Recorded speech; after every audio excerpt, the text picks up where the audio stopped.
Good evening, ladies and gentlemen. The Select Board's call to order March 6, 2025 at 6 p.m. I believe that you have to go ahead and have election of officers, but you got to go ahead and call it to order first. Who's ever going to do that? I'm going Michelle. to do that. Calling to order in April's absence this evening, the Budget Board. So by roll call, I guess, I'll read your name. And so Alan Evelyn. Here. Carol Cook. Here. I'm here. Michelle Powell. Bob Wester. Here. Let's see. Is Rick Wakeland here? No. Okay, didn't see him. Okay. Dimitri Michaud. Here. Kai Leffler. Here. David Jordan. Here. Not present this evening are Dan Beard, looks like April, and Charles Tremblay. Oh, I'm sorry, I didn't see you. Sorry. Let's see, and David Betts is. And Rick Wakefield. Wakeland. Yes.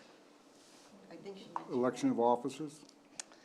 Yes, election of officers. I've been asked to step in temporarily to cover April's absence this evening.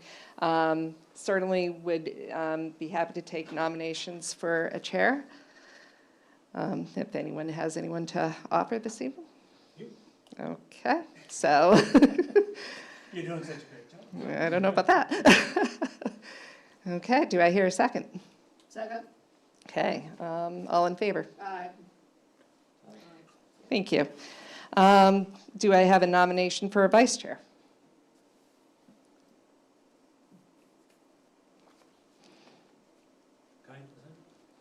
No. You can throw somebody under the bus. Okay. Let's see, we can make it one of those three.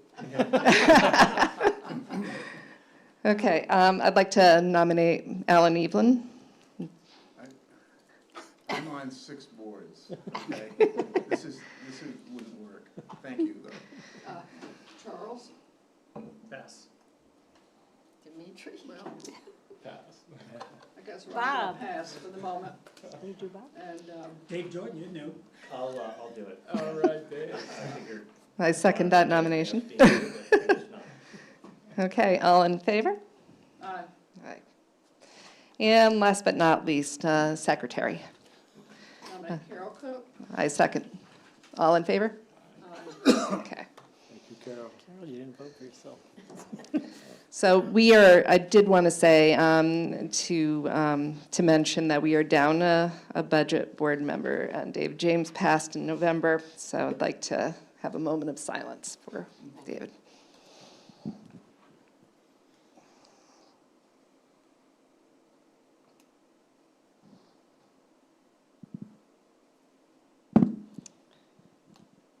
Thanks, everyone. So I'd say we're good to get started. All set? Thank you. Okay, we're here tonight with the Budget Board, and the Select Board and Budget Board are gonna be listening to the Town Manager, Lori Smith, and her department heads tonight to present their budget. And now I'm gonna turn it over to Lori. Good evening, everyone. I just want to take a couple minutes to review the budget book. There's a lot in here. At the front, you should see your budget schedule, and it began in October, but we're near the end of the page in March. So tonight and the next 2 Thursday nights, we'll be reviewing the budget. And on March 27th, the board will be making their determination on their recommendations. The budget board does not need to come to the meeting of the 27th, although they're always welcome. And on the 28th, we will forward those recommendations to the budget board. The budget board will meet on April 3rd and make their recommendations. And then April 10th is a meeting if we need to get back together again because there are any inconsistencies between those recommendations. Also, the page numbers are at the bottom of your pages in the middle. Some of them are a little hard to see because the words cover them. The snapshots and graphs do not have page numbers on them. You do have a table of contents in pink. The pink sheet does it by budget category, and then it does it by page location. So you have the account number alphabetically, and then you have it by the way it's set up in your book. The blue pages are the introduction to the budget. The yellow pages are the analysis of the budget. The orange salmon paper is a summary by department, so if you just want a quick look. The purple paper is all the capital, both the capital discussion, capital detail, and the CIP, the capital improvement plan. And the commitment history is under the commitment tab. Of course, right now, school and county information is only an estimate at this time. I do not have any numbers from either agency. Under each department, there are department snapshots. So talking about what occurred in calendar year 2024 for that department. This year, I also added trend data. I received feedback last year that people would like to see a little trend data, and so we did our best to put together some data that we had been tracking. Certainly, if you want to ask departments about that, feel free. In the budget, the account numbers are listed, and then the descriptions are below. When you see FY25 actuals, that is the actual expended as of the date of the report, which was February 21st, and we're about 2/3 of the way through the year. When we get to social services, the social service subcommittee meets, and they put together their recommendation, and they will explain that when we get there, but that's what I put in the budget, is their recommendation, and then we did put the social service agency applications in your budget book if you want to look at those. So before we get started with the budget overview, I want to thank my staff for their assistance with the budget that is before you tonight. I am proud of the work that we have accomplished together, and it's important to recognize this is not one person's budget. The department directors, Nicole, our finance director, Yanina, our support services director, worked tirelessly as a team to meet our goals. And I couldn't have done it without them. So we are in hopes that we were able to present a responsible budget that sustains town assets in the long term without overtaxing citizens in the present. Tonight, we will review half the operational budget, and you have the agenda in front of you. So those are the departments we will be reviewing tonight. And the directors will review changes in the budget and items of interest. They won't go line by line unless you ask a specific question, and that's fine. It's just we've gotten feedback in the past that people don't want us to go line by line. We do our best to explain our many municipal acronyms, but if there's one you do not know, then let us know. I also was just going to turn it over to finance. Nicole has a few things about the general budget to share. Yep, like Lori said, there's a few acronyms in each department's budget. MSRS, which is our main PERS, that's one of our retirement, and that stands for Main Public Employees Retirement System. And then we have ICMA, which is our other retirement plan, and that is Mission Square Retirement. You will see those two in everyone's budget, each department's budget.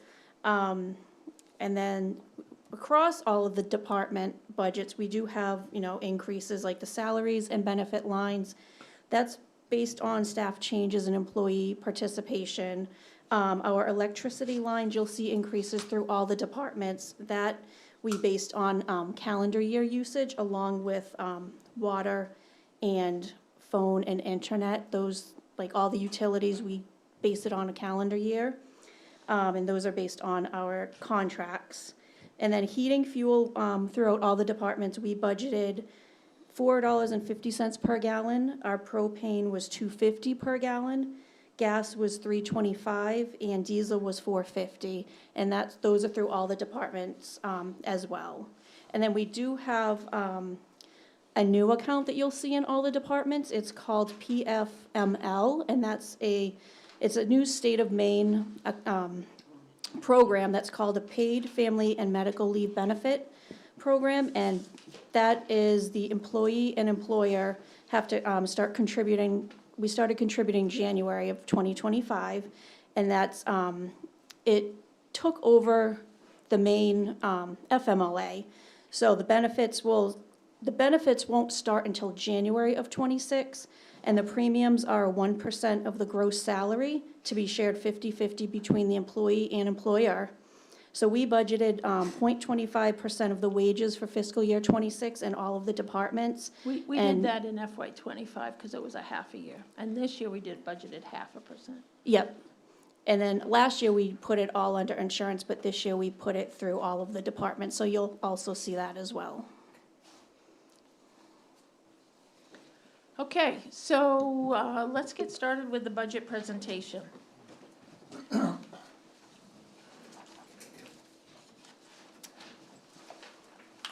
So this is just a reminder that the budget process begins in December. We rarely discuss with departments, and we discuss with the select board what the goals are going to be for the coming year.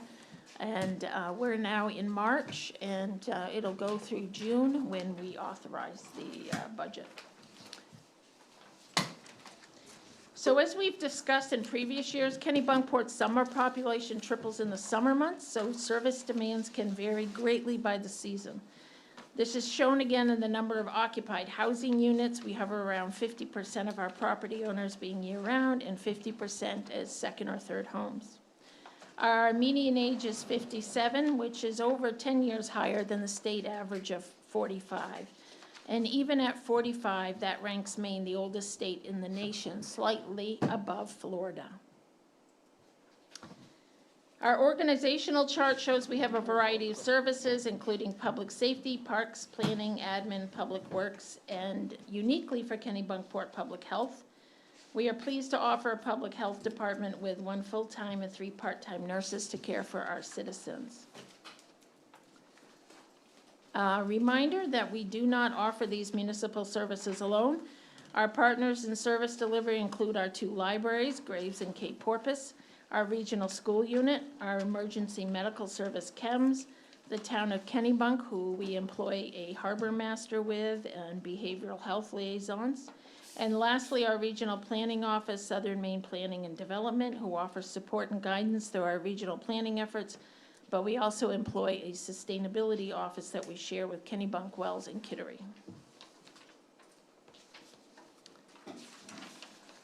So, budget overview. You can see by this chart, which is in your books, this is total expenses for the entire budget.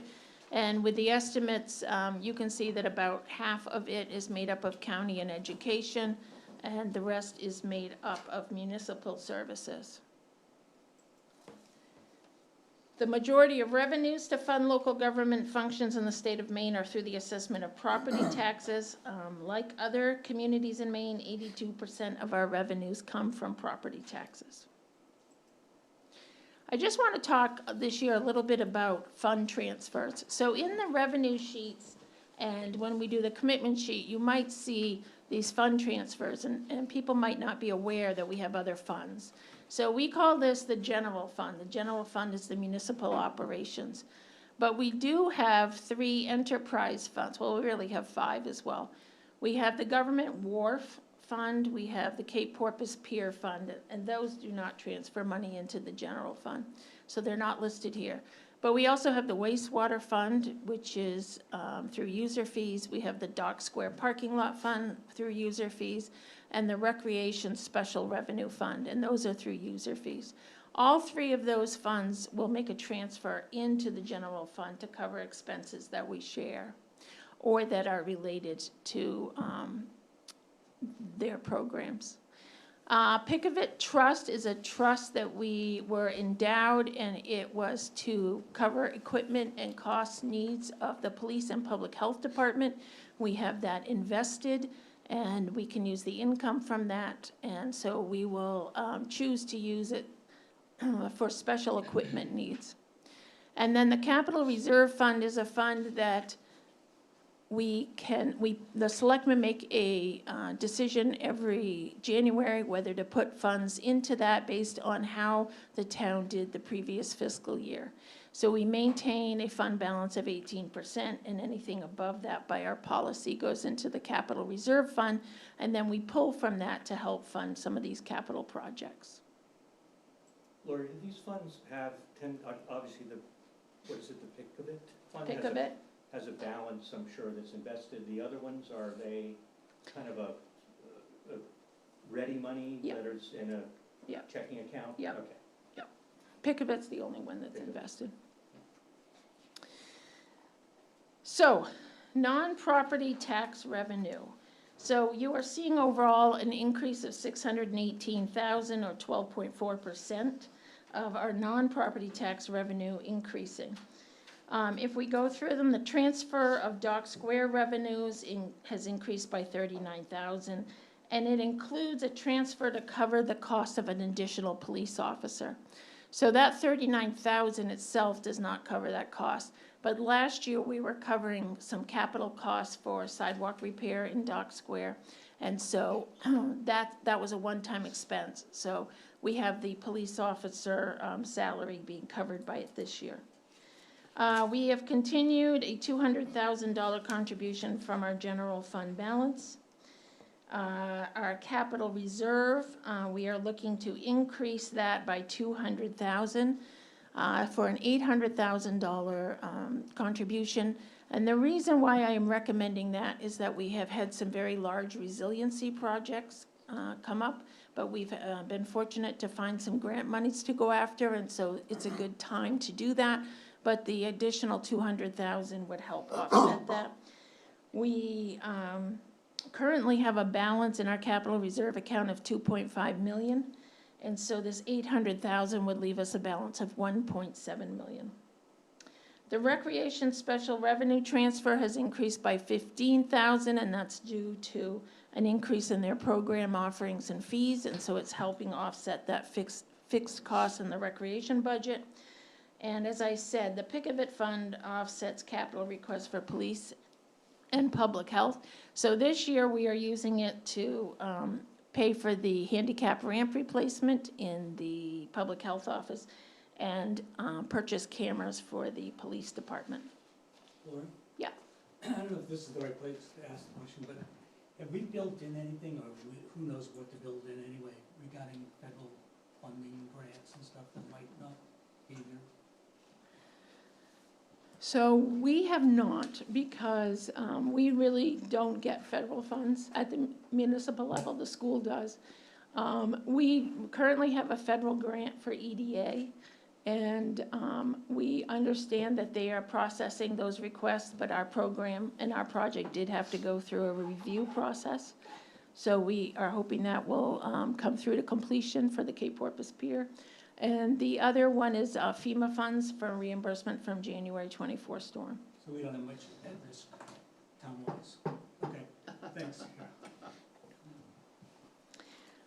So revenue changes. So what in that general revenue number changed? And so here are those increases, and that again is in your green sheet, and those are detailed there. So we're seeing an increase in activity and value of cars for excise tax. Our homestead exemption is reimbursed by the state of Maine by 76%. So if you have your homestead at $25,000 deduction from the value of your home, the state pays the majority of that and the town pays the difference. This year, we anticipate we'll be certifying at, instead of 100%, probably around 90%. So that will reduce the revenue that we get because they prorate it. We have 3 school resource officers, and so that is reimbursed. 3/4 of that is reimbursed by the school department, and that increased because we saw some benefit participation change for those officers and salaries. The parking violations are anticipated to increase due to action by the board to increase those, as well as increases to the Goose Rock speech stickers that the board took action on. The investment income, we are increasing. We've been able to do well with our investment income over the past few years. I've been somewhat hesitant because I wasn't sure what was going to happen with the interest rates. They've been, fairly declining on a much slower basis. So the other concern there is just making sure we have enough cash flow to invest, but we think we can do that. We've talked already about the transfers from Dock Square parking lot and the rec fund and the Pick-a-Vit fund and the capital reserve fund. So those are all the increases. So if we go further into municipal operations, you will see that personnel and benefits make up over a third of our budget. And capital and debt service are the next, our long-term assets. And so the majority of the salt and truck repairs and paper and all the things that we do are really a much smaller portion of our budget. So if we look at the expenditure increases, you can see operations are up $883,000. Capital is increasing by $40,500, and debt has increased by $246,000. So that is due to the first year of our 2023 wastewater bond, as well. About $200,000 of it is that, and then about $45,000 is from the refinancing of the village parcel. So we had a 5-year bond, and that had a balloon payment, so now we have refinanced it for 15 years. As I said, I don't have numbers yet for the education and county. So what makes up that big $883,000 plus the $246,000? So here are the larger budget drivers. So legal, we're seeing increases in our attorney's fees. Planning and code are integrating new software and hardware as part of their steps to become a 21st century office. The 2 digital workstations will allow staff to view plans as well as the public and mark on digitized files. The equipment repairs are across all departments, and we are very fortunate to do a lot of repairs in-house with our mechanic, but we are seeing costs of parts and supplies increase. The police software line is both software to increase efficiencies through planning and training tracking with the AladTech software. It's also, we have not been storing our data off-site. We have been exchanging hard drives, and we don't think that's a good long-term plan. So we're planning to do that. And then the fire wages have increased because we have seen an increase in call volume. We have traditionally been budgeting for 4,000 hours, and we are now at 6,000 hours. Some of that is call volume, some of it's training. The good news is that we have a very active fire staff, so that's good. The Graves Library has requested an additional $30,000 to help with their position with circulation, volunteer coordination, patron records, and programming. Our insurances, that includes both our workers' comp fleet and general liability, so we have a little higher values there. But also it includes the insurance for that paid family medical leave funding that Nicole just discussed. So that increased because we're just starting that this year for a full year. Hiring bonuses have been offered to attract police officers and public works drivers who hold commercial driver's licenses. It's very challenging to hire either one. We're still looking for 2 public works employees, if you know anybody. And so the hiring bonuses are paid out either a 2-year or a 3-year plan, and so $35,000 is what we would pay out in FY26. And then the capital increase, a lot of it has to do with resiliency funding from sea level rise from Dock Square to Goose Rocks Beach, as well as the cyclical replacement of equipment throughout all departments. Our health insurance increase, we saw a 10% increase this past year, and we anticipate that again, as well as we have had a changeover in staff, which means that people have changed their benefit participation. and that is impacted that line as well. This budget does request an additional police officer to bring the number of patrol officers from 8 to 9. Our standard safety protocol is to have 2 officers on each shift. The police chief will talk more about that, but we are hoping that this will address officer safety, improve public response times, allow for consistency in field training, and direct patrol hours to specific community issues.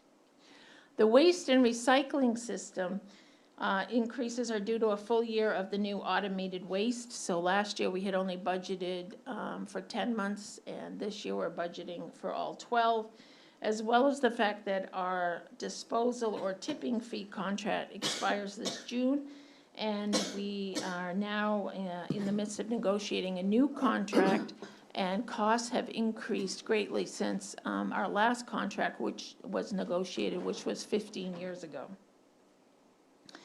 Salary increases are due to cost of living adjustments and longevity increases based on the new union contract and salary pay plan that was put in effect last year. They're imperative to help us compete for employees in this very tight labor market. The debt service account is increasing by $246,000, and as I described already, some of that is due to the wastewater bond. So our sewer ordinance states that the sewer users will pay for 40% of the bond, and the general fund pays for 60% of the bond. So that bond is shared between the two. So as we talked about last year, 2000 seems like just a moment ago, but as we discussed, we are 1/4 of the way through the 21st century, and my son, who was born in 2000, is now fully integrated into the workforce. That's good. He doesn't have benefits, but he's fully integrated. There's an opening in public works. Yeah, he's more of an artiste. So what are the challenges we are dealing with? And I thought this article from LinkedIn summarized it.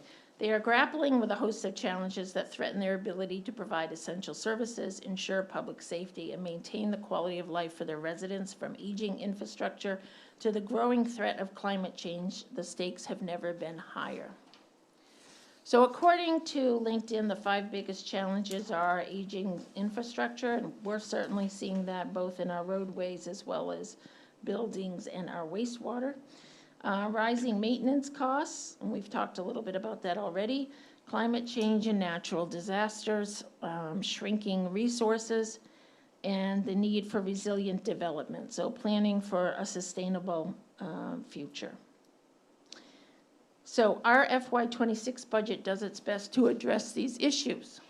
You can see that our budget goals and priorities this year are to maintain high-quality services, invest in long-term sustainability, and that means fiscal stability as well as our staff as well as our community. Ensure taxpayer dollars are used effectively and support our strategic initiatives. So if we talk about investing in the workforce, the benefits and personnel equate to 48% of the budget. The unemployment rate in Maine is 3.2%. Overall, a low unemployment rate in Maine means that employers must be proactive in recruitment, offer competitive compensation, and focus on retaining and developing their workforce to be successful. And a lot of what we're focused on is training and development because it's harder to find those people. We're hiring people with not as much experience, and we really need to bring them up to speed in terms of municipal laws and strategies. So it's been harder to fill positions. We are feeling the wage and benefit pressure. We spent a lot of time doing a salary survey last year and put a new salary pay ban in effect. And within a couple of months, other municipalities were surpassing us. So it is challenging. As I said, we're investing in training programs to upskill existing employees. And we are focusing on efficiency by adopting technology or automation wherever possible. If you look at our largest asset, of course, is our personnel, and we have 5 generations in the workforce still. Greg Reed is our silent generation. He's hanging in there. The chart here shows the difference in our full-time workforce in the past 5 years. As you can see, the boomers are still heading towards retirement as the millennials continue to increase in the workforce. So that's really changing the face of the workplace. We are investing in modernization and efficiency, so examples of that include our digital workstations for planning and codes, police technology, and software, as well as our waste and recycling improvements. The technology is the only way for us to grapple with the increasing demands for service and contain costs. The switch to automated waste and recycling is an example. Police and planning are both seeking technological improvements in order to increase the quality of their services, decrease paper storage needs, and allow for greater public access. We are dealing with infrastructure and resiliency investments. So our assets are valued at nearly $69 million, with infrastructure, equipment, and buildings accounting for $54 million. So regular maintenance of roads and equipment ensures operational efficiency, prevents major breakdowns, and supports a long-term sustainable investment strategy. In the last few years, the addition of resiliency projects is requiring the town to seek outside grant funding and find inventive solutions as our most critical infrastructure is at risk.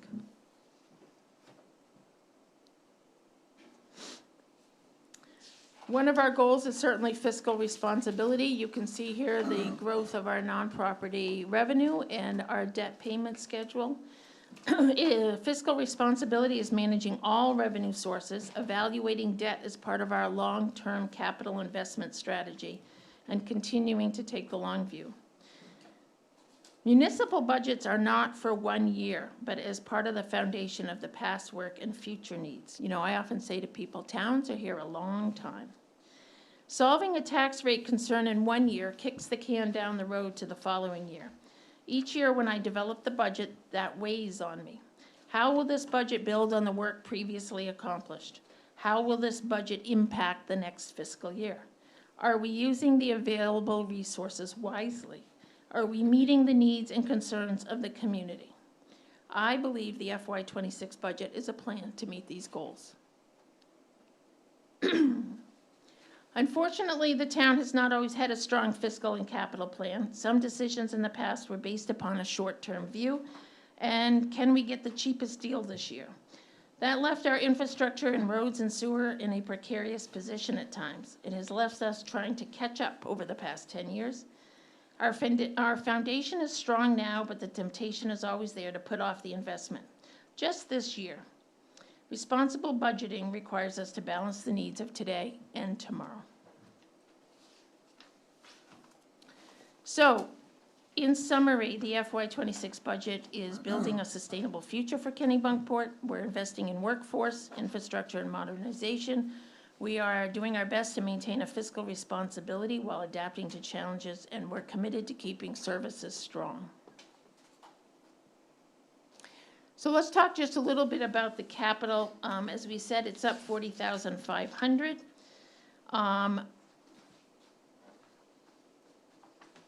Next slide. So if you look over the past few years, you'll see what the total capital budget was, what our use of capital reserve was, and so what the net impact on the budget was. As you can see, funding was lower or higher in certain years. As I stated, I am recommending that we add an additional $200,000 this year to offset the continued cost of resiliency projects. Here is an overview of our $2.4 million capital. Admin has $30,000 for record preservation and digitization. Police is asking for $190,000 for vehicles and equipment. Fire is looking for vehicle and equipment reserve funding. Highway is looking for vehicle and building reserves and new equipment at $247,000. Public Health is looking for a new handicap ramp for $20,000. Our road investment this year would be $737,000. Recreation is seeking to replace the fence along Recreation Way at Parson Field for 15. And special projects involve the resiliency design and construction at 915,000. And we'll talk more about that. So we'll go over the capital on the 20th, but I just want to give a little feedback or a little more in depth on this. So this is Ocean Avenue. You're looking at the Wanby Beach area. And this was from the January 2024 storm. And what we had happened there was a lot of roadway damage and drainage failures.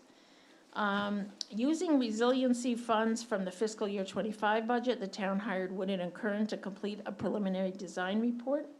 The proposed project will raise the elevation of the road at most by 5 feet along the Bush compound and 6 feet by Wanby Beach. And it will upgrade the drainage system, some of which was ripped out in those storms. The estimated cost is $3.2 million. So we are constantly looking for other funding. And in January of this year, we applied for FEMA funding through a hazard mitigation grant with the state. And that would allow us to do this project. If the town is awarded this grant, FEMA would pay for 75%, and we would need to come up with 25%, totaling $800,000. The other resiliency project was head of the harbor. This is a piece of pier road that sees a lot of flooding as well. The town secured a $50,000 DOT grant to conduct a preliminary engineering analysis on this flooding with a matching $50,000 from the town's resiliency funds. The analysis is ongoing and proposed solutions will be presented to the board later this spring. If the town proceeds with final design and project preparation, an additional $150,000 will be required. This investment would position the town to seek grant opportunities for project implementation. So I wanted to talk just a little bit about bonds. Bonds, as I said, are part of our capital plan. This was as of the end of FY24. You can see our business type sewer bonds and our general obligation bonds, and they totaled $11.5 million. And this shows you the state statute allows the accumulation of debt up to 15% of the valuation. So you can see this is showing you how much you have available. And so we are certainly nowhere near that amount. We also did do a refinancing of the village parcel, a portion of that bond in 2024. So we went through a bond rating, and this shows where our bond rating was. I thought that we did extremely well. Moody's will never give us a AAA because of our size, and our we'll always be an AA1 to them. Here's our debt payment schedule again, so you can see what we have outstanding for debt right now is the police building, which will be retiring in 2027, the Parks and Rec building, which will be retiring in 28, the seawall, that's the Ocean Avenue seawall project, that will retire in 2029, and then we have the village parcel, which will be out into the 2040 range. And the radio tower was a 5-year loan we took out in order to get ahead of the cost increases and implement our radio tower. That will be up in 2027, and then our 2 wastewater bonds. And this just shows you how much was financed for each of those originally. So everybody always wants to know, what's the tax rate?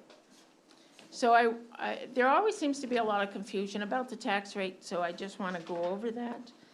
I mean, you have to have an approved budget, and whatever that approved budget is through the town voters, we take that amount, we cannot ask for more than what was approved, and we subtract all those non-property revenues from it. And that net is then divided by our total valuation to come up with a tax rate. And then that tax rate is multiplied by the individual's home value to generate a property tax bill. This just shows you the effective valuation on tax rates. So in this scenario, you have a budget that's 25 million, you have non-property revenue of 5 million. That means you need 20 million from property taxes. So these were our valuations in FY '22 and FY '23 after we did the reval. So in FY '22, we were only asking for that 20 million still, not more, not less. And we divided it by the 2 billion in valuation. That gave us a tax rate of $10 per thousand of value. In FY '23, our valuation increased to 3.5 billion. Again, it was the same $20 million, but divided by 3.5 billion, it came out to a $5.70 tax rate. So increased value lowers the tax rate, but it's all about where that value is in town and how that equity is determined. But both tax rates generate the same revenue. So this is what it looks like for this year. The net total commitment is looking at about 24,500,000. That's assuming that county and school were at 6%, which we don't know right now. The valuation we are estimating at 26 million increase, which is a sizable increase, but in comparison to our overall value is a small percentage. If that were to come true, and April 1st is the date when valuations are set, and our assessor works from April 1st through the summer to really determine that full value, then that would mean that our tax rate would be 35 cents more, or about $175 more for a $500,000 house, or about $14.50 a month. You can see how that is broken between the municipal portion, the education, and the county. And if those were to play out, that's those increases. Does anybody have any questions about any of that I've reviewed? So how does that, yes, how does that valuation process work? I mean, we're not doing a complete reassessment of all properties very often. Can you give a quick overview of that? Yeah, so what happens is we get all the deeds and the transfer tax forms from the county as properties are sold, and the assessor reviews those and looks for trends, and those sales are then evaluated by the State of Maine Department of Revenue. And they come down and they determine what our state valuation is going to be for all the formulas they use. And then the assessor looks at all the building permits and goes out and visits those. And so whether it's a new house or it's a renovation and a bathroom, those values are adjusted in those homes. If there are new splits, new lots developed, those new lots are then established as a value. And that gets all added to the previous year's value. So normally what will happen is just that increased value will be added on from year to year. What she also does is does a sales analysis, and we don't do that every year, but when she starts to see trends, and we have enough sales to back it up, because when we start shifting people's tables, so everybody's property here is built on a block of tables. And so if you have this much acreage or this many square feet in this neighborhood, that has a base unit price, and that gets laid out into your land.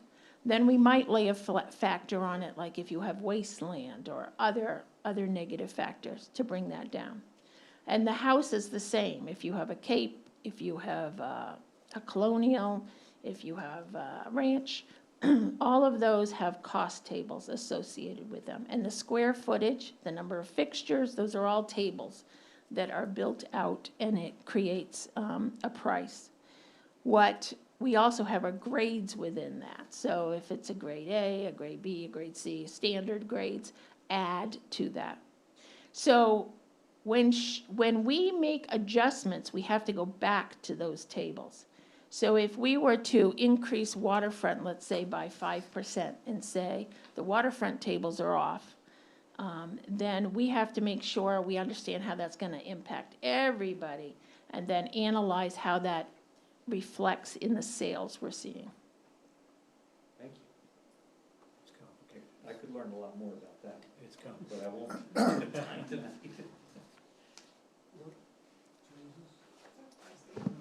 Hey, Lori, it's a question on, and if you're gonna cover it later, that's fine, down the road, next week, or whatever. But the village parcel, a lot of people have, I've heard a lot of people talk about, you know, how long are we gonna hold it? Are we gonna get any of that money back? You know, what plan? I know there's been a lot of inquiries about it and stuff like that. When will we, are we just gonna do this for like till 2040 or whatever, or is there a chance we're gonna recoup some of that money? That's a great question, Bob. I think it's a question that the board asks themselves and discusses every once in a while. You know, some of the feedback we get from citizens is that they believe we should hold it until some need develops very seriously within the community. Other people think we should sell it. When we did our last survey of residents, we did not get results that say people want us to dispose of any of the land. I think that what I need to hear is a clear vision that the town is on board with it. I think when the board has tried to talk to the residents about it, there's a lot of pushback from people about the choices that will be made. And of course, in developing it, all that has to go through a town meeting vote, so it becomes very political. But I don't want to speak for the board, so. I'll say a little something. That was my idea exactly. It was a piece of property that was close to the center. We all know that Dock Square is having its issues. Should anything happen, we have land available to us that we can then use. I personally thought it was a great investment for the town, and at some point in time, we're gonna need it. Most people I've talked to want to keep it like it is for the time being and look towards the future. I haven't had too much, I've had maybe one or two people mention that maybe we should do some senior housing in there, or it could have been the new town hall, but it didn't go very far. So I'm thinking another 3 or 4 more years, maybe we might be able to start to think about things. So that was what, to redevelop it, oh, sorry. To redevelop it, that was, I remember going to that meeting, and a lot of discussion obviously happened, but I walked away thinking there was something gonna happen to it. To be honest with you, I voted against it, but that's neither here nor there, but. I thought there was something that was gonna happen with it too in the very beginning, but as we went through the whole process and everything, and over the last several years, people just kinda had to hold back and take a look at it later on. And I think one of the real stumbling blocks in my mind, and I think others have mentioned this to me, is the initial cost of running the infrastructure through the property. To build that road, to get sewer, electric, it's millions, tens of millions, it's got a lot of money. I've heard everything from 5 million to 10 million in order to get the infrastructure put in. And to understand how you're gonna amortize that over the use, you've almost gotta develop a good portion of it to make that reasonable for investment. And that becomes a problem, because again, there are many people that wanna keep it undeveloped or underdeveloped, others that would like to see it more developed, and it's a difficult question. But getting over that initial investment is a major chunk of inertia. That's sort of why it never got developed, right? The developer couldn't make it work, right? So, Yeah. and we sort of bailed them out, in a way. To our advantage, probably, but, Well, yeah. It's a very good investment. I think that's an It's a- assumption. I don't know. I mean, they had other reasons why they went. It wasn't just that they couldn't make that piece work, my understanding. I'm not clear that's the only reason or the driving reason for it. Well, it's a great investment for the future too. You never know what's down the road. And we as a town, we don't have a lot of land. We used to have a lot of land. A lot of it was given to the Conservation Trust years ago. But we have this 90 acres, and it's good land. It's good for the future. It's good for something that we're gonna do maybe at a later date. There might be something going on, but right now, we don't know. So we're holding fast, but it was a great investment. It might be something to share with the public through this process, though. Because if I had that question, I'm sure other people do too, just to kind of let that be known. There's been think a one- lot.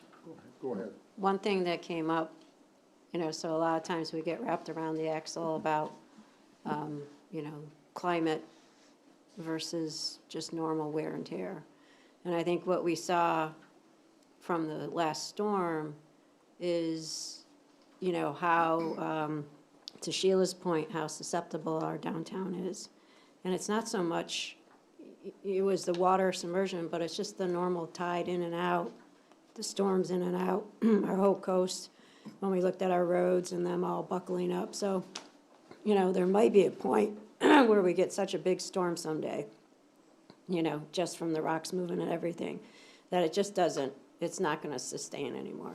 And at what point can you actually do the things that we're trying to do now, which is go back and rebuild? So for example, we've been having the discussion on the board about Colony Beach, and do we do a parking lot there? Because all the studies have said, hey, when we've gone out for studies, they said, hey, don't go back, and you can't do anything to that area. And so we're starting, to Alan's point and to John's point, we're starting to see things where we're not able to have them anymore. So I think it's a hold for now. I might say longer than 4 years. I'd probably be in the more like the 10-year zone or beyond that. So I think, and if you look at our neighboring towns like Kennebunk, those guys are going they're building quite a bit. And I think ours, footprint-wise, we have, to Ellen's point, we have a smaller amount of free land or town-owned land. And so I think it's good to sort of hedge our bets right now, because we can't make land anymore, right? And I think we just sort of have to hold them. I do think, to your point, though, I mean, what do we do? Look, we have a great asset centrally located, which is a unique for many towns. But to Alan's point and to John's point, it's the infrastructure costs. So the conversation need to be had in the near future. How do we get infrastructure to that parcel so that at least the infrastructure's there, pending potential future development, whether it's something to do with Dock Square, whether it's to do with senior housing. There are people who would like to see some senior housing here for people who want to downsize. It is centrally located, it would make sense, but I think the first question really needs to be the infrastructure, and what is that gonna cost? Do you do that in a phased approach? Can you just bring it out to this, up North Street or School Street, and then work your way in? But I think that might be the more logical conversation to have first, is, unless you can find someone who wants to pay for it all for you, can the town start incrementally planning for the infrastructure needs to open that parcel up?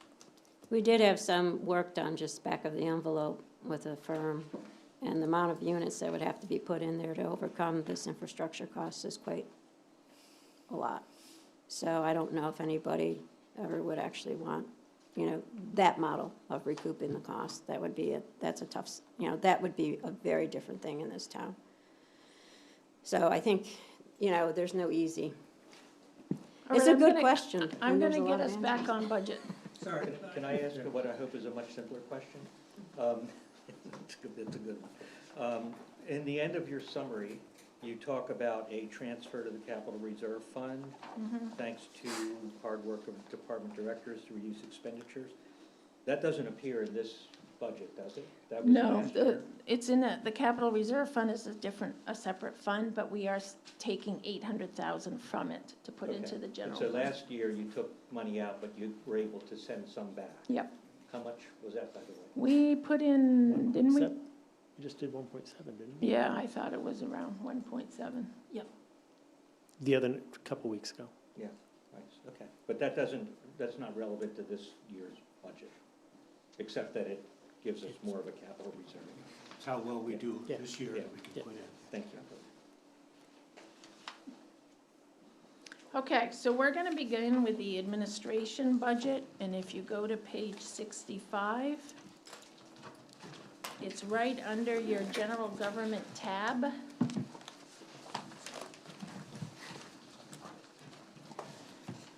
And you will see some snapshots of town demographics, the town manager and support services, finance, some trend charts, town clerk. And then you will get to page 65. General. General government.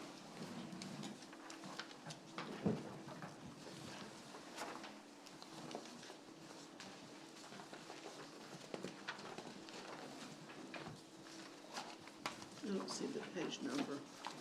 Yeah, I think they're, are there page numbers? Yeah, they're very small at the bottom.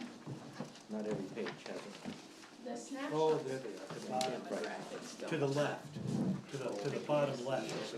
Oh, I see, okay. It's over to Thank the you, left, thank large. Yep. Oh, gotcha. It's 8.5 bottom. Yeah. Profile bottom. So these are just some, a snapshot of the town manager and support services and what we support. Just to be clear, general government admin is the fund that takes care of all the expenses in the town manager office, the finance, and the support services. So support services involves HR, communications, and technology. And finance, you know what they do. So something that you will see in the budget is previously we were trying to fund our education events out of contingency. So this year in the community development budget, the community development budget is right after admin, and it houses like all the outside public education. So that's where the money for the videographers are. It is where the newsletter money is, it's where the website money is, it's where the internet cost for the streaming of these meetings is. And so we established a new events line in that budget to help cover our community education events. So those include our Citizens Academy, our open house, and our candidates night. And we do look for sponsorships to help offset those costs. The other thing we do is our volunteer recognition event. And we've been holding it in November, a chance to bring everybody together, and the department directors come in on an extra day and do that cooking and cleaning, and they're actually pretty good at it. And then in admin, we, again, under contingency, we used to pay for our staff appreciation and longevity recognition events. We are trying to be more organized as we received feedback from staff that this was important to them. So we have a separate event line this year, and you'll see contingency decrease. We have a summer barbecue, we have a Christmas party, and we give out longevity awards at both of those for people who have served within 5-year increments. We also have an opportunity for department directors to recognize their staff, and it's also a chance for them to meet and greet, because a lot of times, the wastewater department might not commingle with the town clerks. And so this is an opportunity for everybody to see each other. So I am going to turn finance over to Nicole. So on this slide provides an overview of the finance department on a calendar year '24. It highlights its key functions, financial activity, and staffing.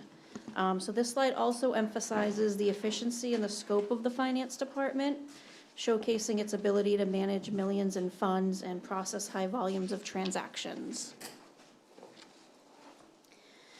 This is the finance department. We have 3 employees. We We have myself, the finance director.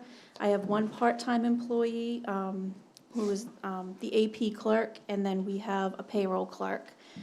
And that's split between Public Works and Finance. This slide shows our functions for the Finance Department. We have accounts payable, receivable, payroll, cash management, debt management, and grants administration. And so on this slide, it shows that in 2024, the town collected over 39 million across all funds and departments. And you can see how those funds were distributed in the pie chart. So this trend chart is our interest earned from 2019 to 2024. The interest earnings were stable in 19 and 20, and then you will see a noticeable decline in 21 and 22 due to lower interest rates. And then the increase occurred in 23 and 24. So this trend reflects changing interest rates, investment strategies, and cash flow management improvements. So this slide is another trend that shows the collection rates for real estate and wastewater over the years. This helps analyze whether collections have improved, remained stable, or declined. So Tax Club, these are our Tax Club members. This is a program that we started a few years ago that allows taxpayers to make scheduled payments throughout the year instead of 2 lump sum payments in September and March. And this just shows the participation rate over the time. And then we have this audit slide. So a municipal audit is a thorough review of a local government's financial records, policies, and internal controls to ensure accuracy, compliance, and transparency. The auditors examine financial statements, revenues, expenses, payroll, and grants while checking for errors in legal compliance. And then a report is issued detailing the financial health, discrepancies, and recommendations for improvement. And the findings are represented to officials and shared with the public. And I'd like to also say that we're pleased to say that the town of Kennebunkport received a clean audit for fiscal year '24. And thanks to our hard work from our department directors and staff, our expenditures came under budget while our revenues exceeded our projections. So you want to talk about the increase in the audit? Yes, so we have an increase in the admin budget for the audit. They're going up in their price. I have to find it. 8,000. Yeah. So $8,000 in this, so this increase includes helping prepare our financial statements, and then we have single audits because of the grants. We have to do, for each grant that we have to do a single audit if we spend more than $750,000 in expenditures within the year. So that just covers if we have to do single audits as well. So next, under admin, we have town clerk.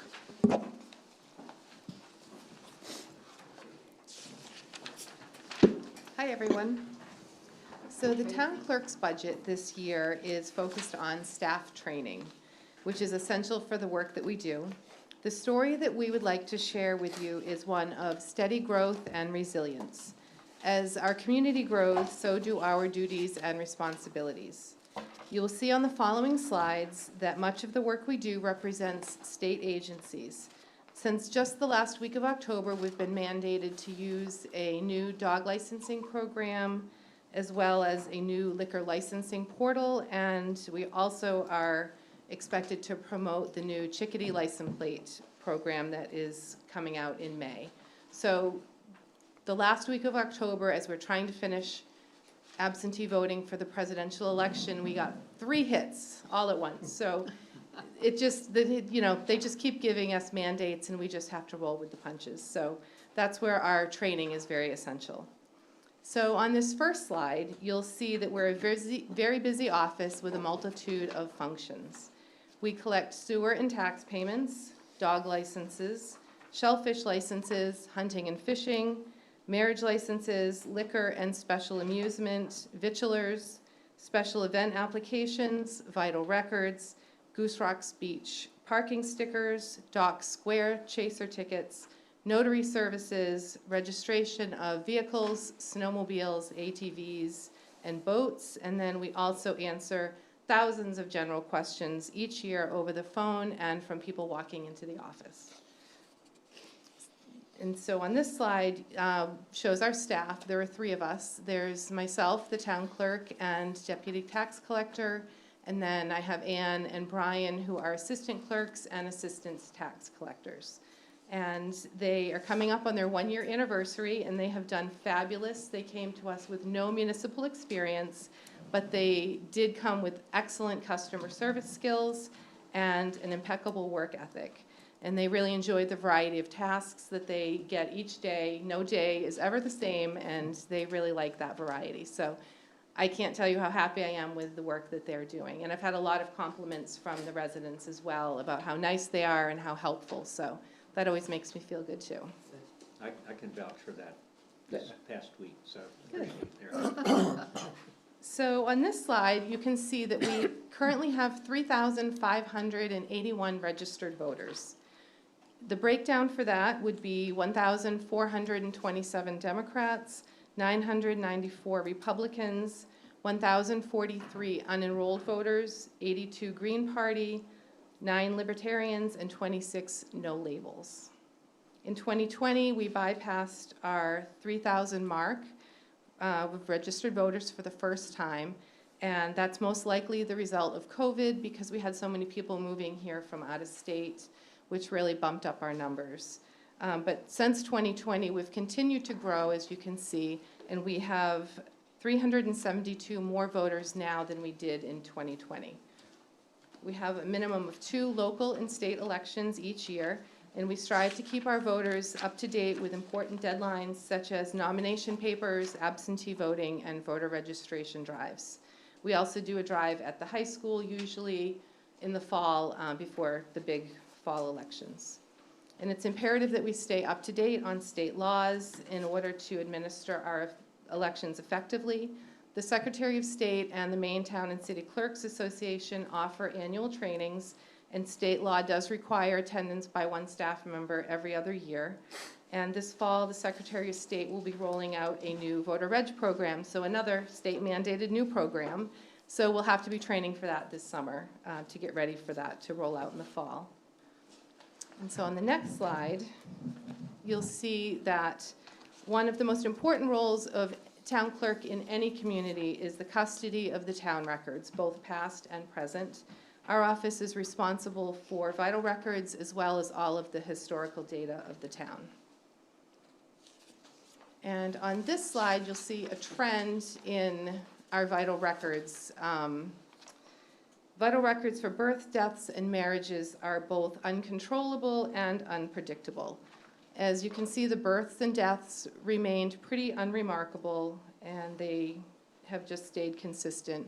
Marriages, on the other hand, were greatly affected in 2020 by the pandemic. Event locations were shut down. There was the state border that you couldn't cross, so we didn't really have very many at all. But then in 2021, they all came back and rebounded with a force. And then there was another surge in 2024, which I think is contributed by all of the local resorts and hotels are really marketing our location and our beautiful landscape as a wedding destination. So we really have become a premier wedding destination in the country. We have people coming from all over the country for this. And again, training through the State of Maine Vital Records Department is crucial to stay on top of frequent law changes regarding vital records. And this slide shows the variety of tasks that we do for inland fisheries and wildlife. We, again, have to stay on top of up-to-date training and law changes because the hunting and fishing and boating laws change every year. And we do all types of transactions for them. We do boats, snowmobiles, hunting, fishing, ATVs, and and just everything to do with the outdoors. So that's a big part of our job in the summer too, is those.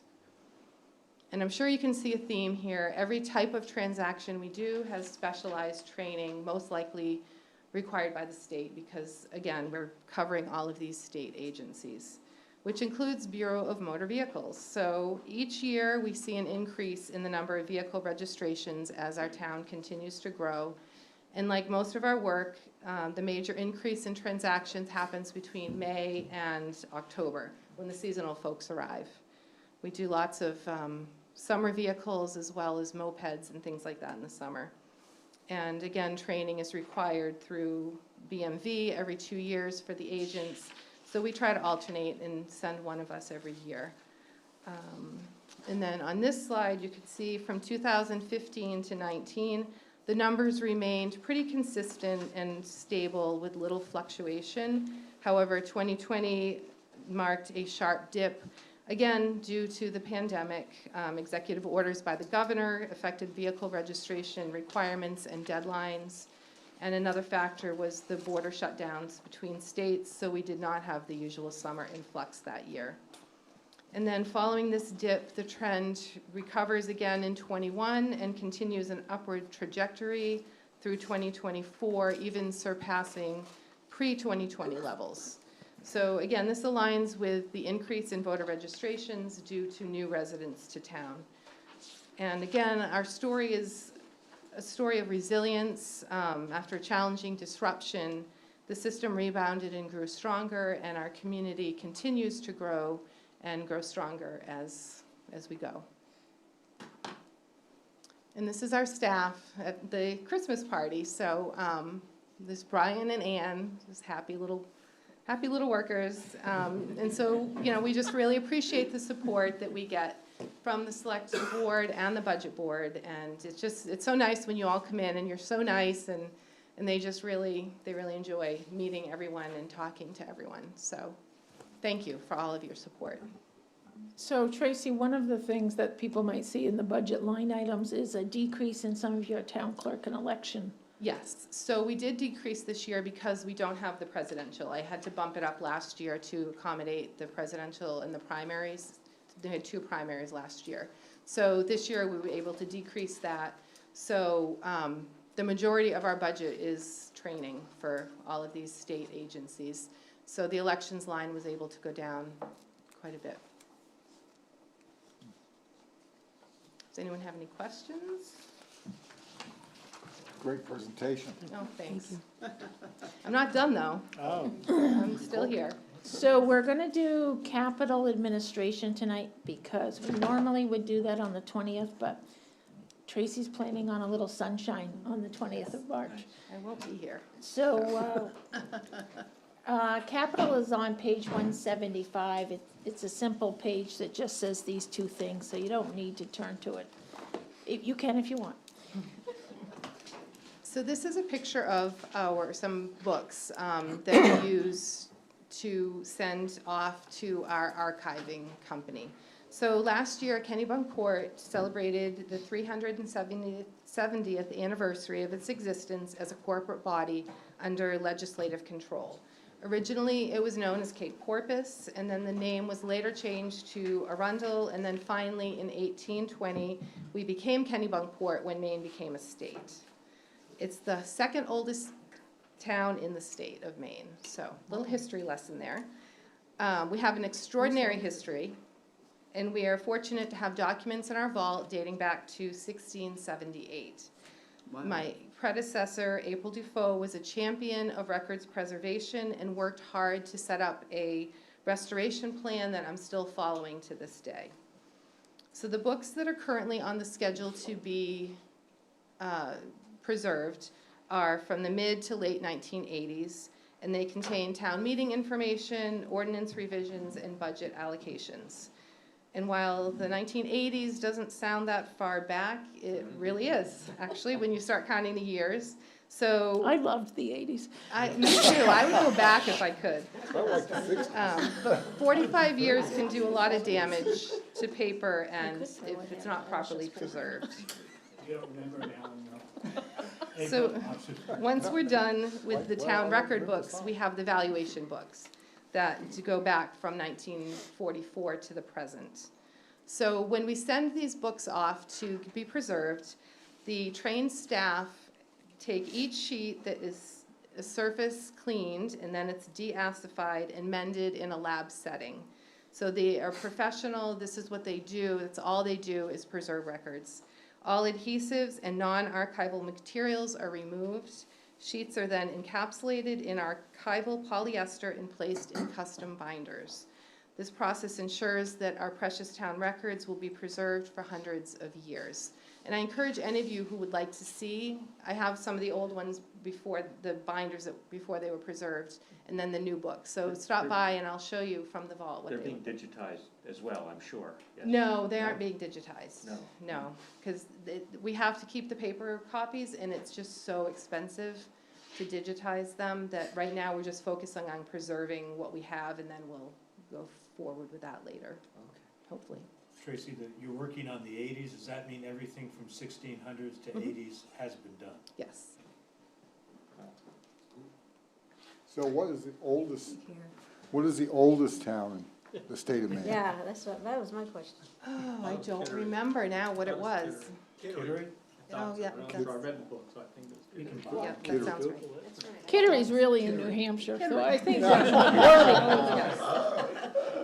But we keep it in New York County at least, It was Massachusetts at the time. yeah. Yes, it was. So next, under admin, is we have 20,000 for digitization. So last year, we started a 3-year plan. We funded 30,000 towards that.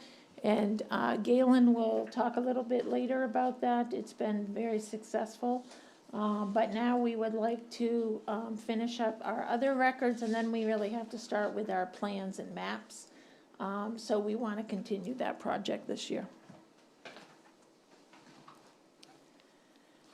So next we are going to legal, which is still under general government, on page 75.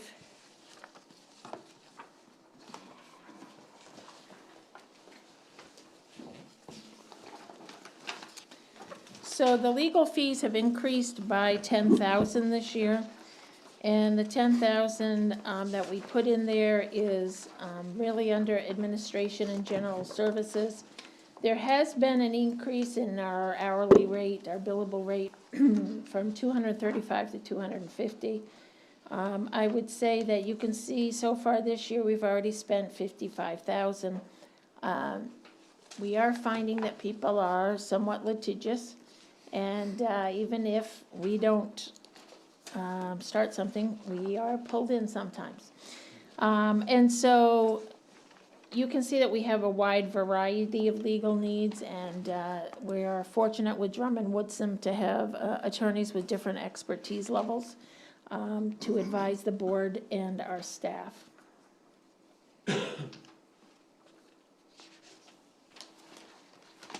So next we have insurance, page 77, Nicole. Yep, so insurance on page 77 and 78 of your budget book shows the various insurances that the town offers. This slide provides an overview of various insurance and benefit-related items that we offer for our employees.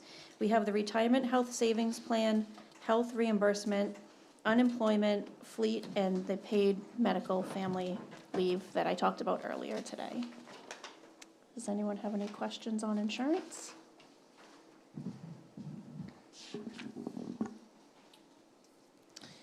The next budget on page 79, I don't see a page, no, there it is. It's like, where's Waldo? Where's that page number? I think we gotta put them someplace else or make them bigger. But on page 79 is the community development, and I talked a little bit about that when I talked about the events. So you can see this is the department where we fund the streaming and the video abilities that we have here at this meeting room. We have the town newsletter, which we put out twice a year, the town website. repairs to equipment in this area. And then we have some operating supplies, all in relationship to our audiovisual.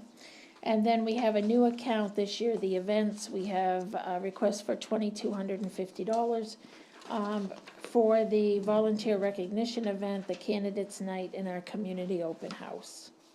And we do go out and try to get sponsorships to offset that cost. Okay, so next we have Galen with Planning and Development, which is page 82.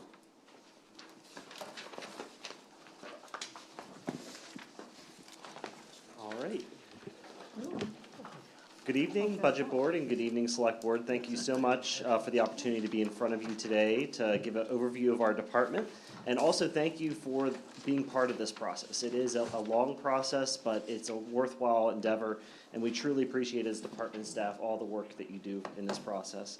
The theme for the Planning and Development Department is overall, how are we going to, as the town manager mentioned before, streamline our operations, create greater efficiencies through the use of technology, and also provide long-term sustainability through new investment. And so you'll see through our department operations, we do have 6 staff members, which I'll walk through, but we're on the west wing of Town Hall. You'll notice that we generally handle the building permits, code administration, short-term rentals, general planning for the town.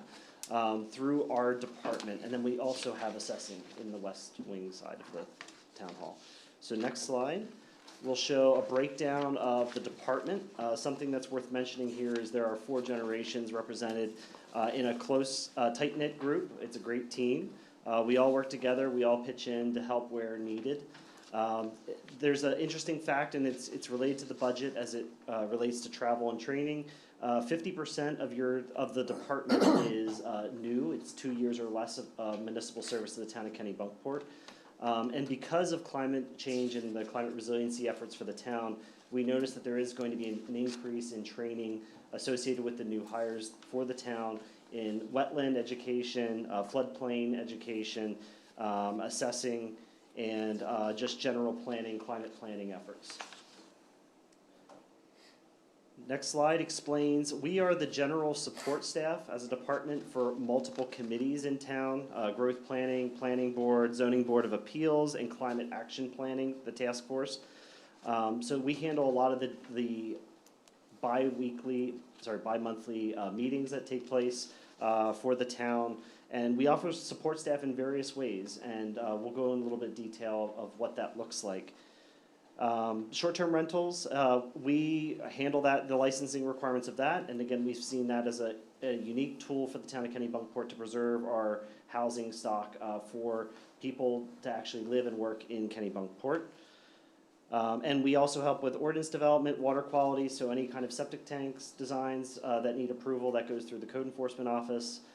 We handle the property data, any research that's occurring on the property, and GIS mapping. So if you ever go to the town website and you see on the first button on the page, you can hit the GIS maps. We're the ones that maintain that and help provide any new tools we think would be helpful for residents in the future. So next slide, this explains our overview of the planning board applications as well as our subdivisions. So the subdivisions are that bottom line, you see there, it's an orange line. You'll see a general increase. Again, we're seeing more people wanting to do housing in Kennebunkport. But this chart doesn't really show a full picture of what staff does for the planning board in their applications. While there seems to be a sharp decline that's occurring there with the overall planning board applications, the complexity of those cases is getting greater. It's just there are more wetlands involved, there's floodplains that you have to deal with. People are increasing the height of their structures to deal with climate resiliency efforts. And so that requires more staff time in reviewing these applications. And so before, you would only usually have about a 1-page memo to the planning board. These memos now that we are giving that are highly technical, more detail oriented, they're anywhere in the 4 to 5 page range because there's just so much criteria that needs to be reviewed. And so what we've noticed by doing this effort, and it's been a reform since I've gotten here as the department director, is we're again streamlining the operations so that the applicant gets helpful feedback before they go in front of the planning board, and they can address some of those issues beforehand. It helps the planning board out in reviewing the applications, who might not have the highly technical knowledge of reviewing those applications. And it just helps, again, the abutters as well. So we do send abutter notices out for site plan review process. And sometimes abutters don't know, what are we reviewing? What are the outstanding issues with these projects? And so those memos are now helping all the residents involved, and we're adding value in technical review of these applications. So next slide is what is code enforcement. We briefly discussed that. Again, they're building inspection, short-term rentals. Shoreland zoning is, again, something unique to the state of Maine, and we have to review a lot of applications which come into our office that relate to shoreland zoning. We handle, the local plumbing inspector is the code enforcement officer, and that deals with subsurface wastewater disposal and also the building standards for the town. It's worth noting, something new this year, the state of Maine has adopted the 2021 building codes, which will go into effect in April of 2025. And so staff has been already educating some of the developers on what that's going to look like moving forward. There is an increase in climate resiliency efforts in increased insulation for new buildings moving forward. So we're helping in that education moving forward to those new codes. Next, you'll see that the building and plumbing permits, they just, again, that first graph up there, it stays fairly constant in our office. People are building in town. It doesn't really fluctuate too much, even with the pandemic. It stays around that 400 to 500 range for building permits. And we are also noticing, again, a constant growth in the amount of plumbing permits that take place in the town of Kennebunkport. I think there's something that's worth noting, just a new trend that we are noticing is in growth permits. So again, we talked a little bit about climate resiliency and how that's changing. We're noticing that there's more subdivisions that are taking place in the rural growth zone for the town. And so for the past 2 years, we have now maxed out our growth permits issued in those areas. And that hasn't happened in some time. So there's a shift occurring in town where growth is occurring in more rural parts of the town than where we normally saw the infrastructure in the growth areas. So if we move to the building project value, you'll notice that in 2022 we did have an increase in material costs.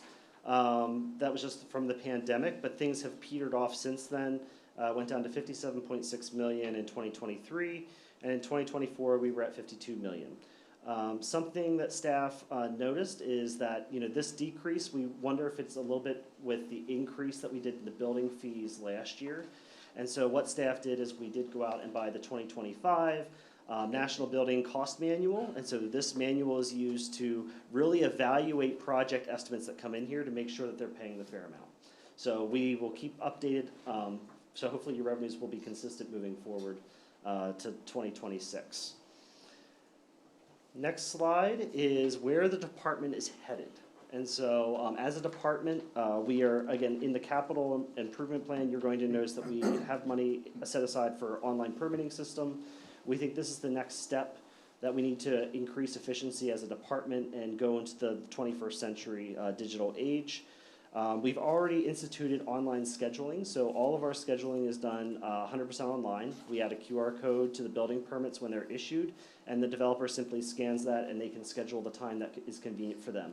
Similar to you when you go to Maine Health and you want to schedule your doctor's appointment, you can do that online. So we're offering the same kind of functionality and service as a 24-hour code office that maybe hasn't been seen in the past.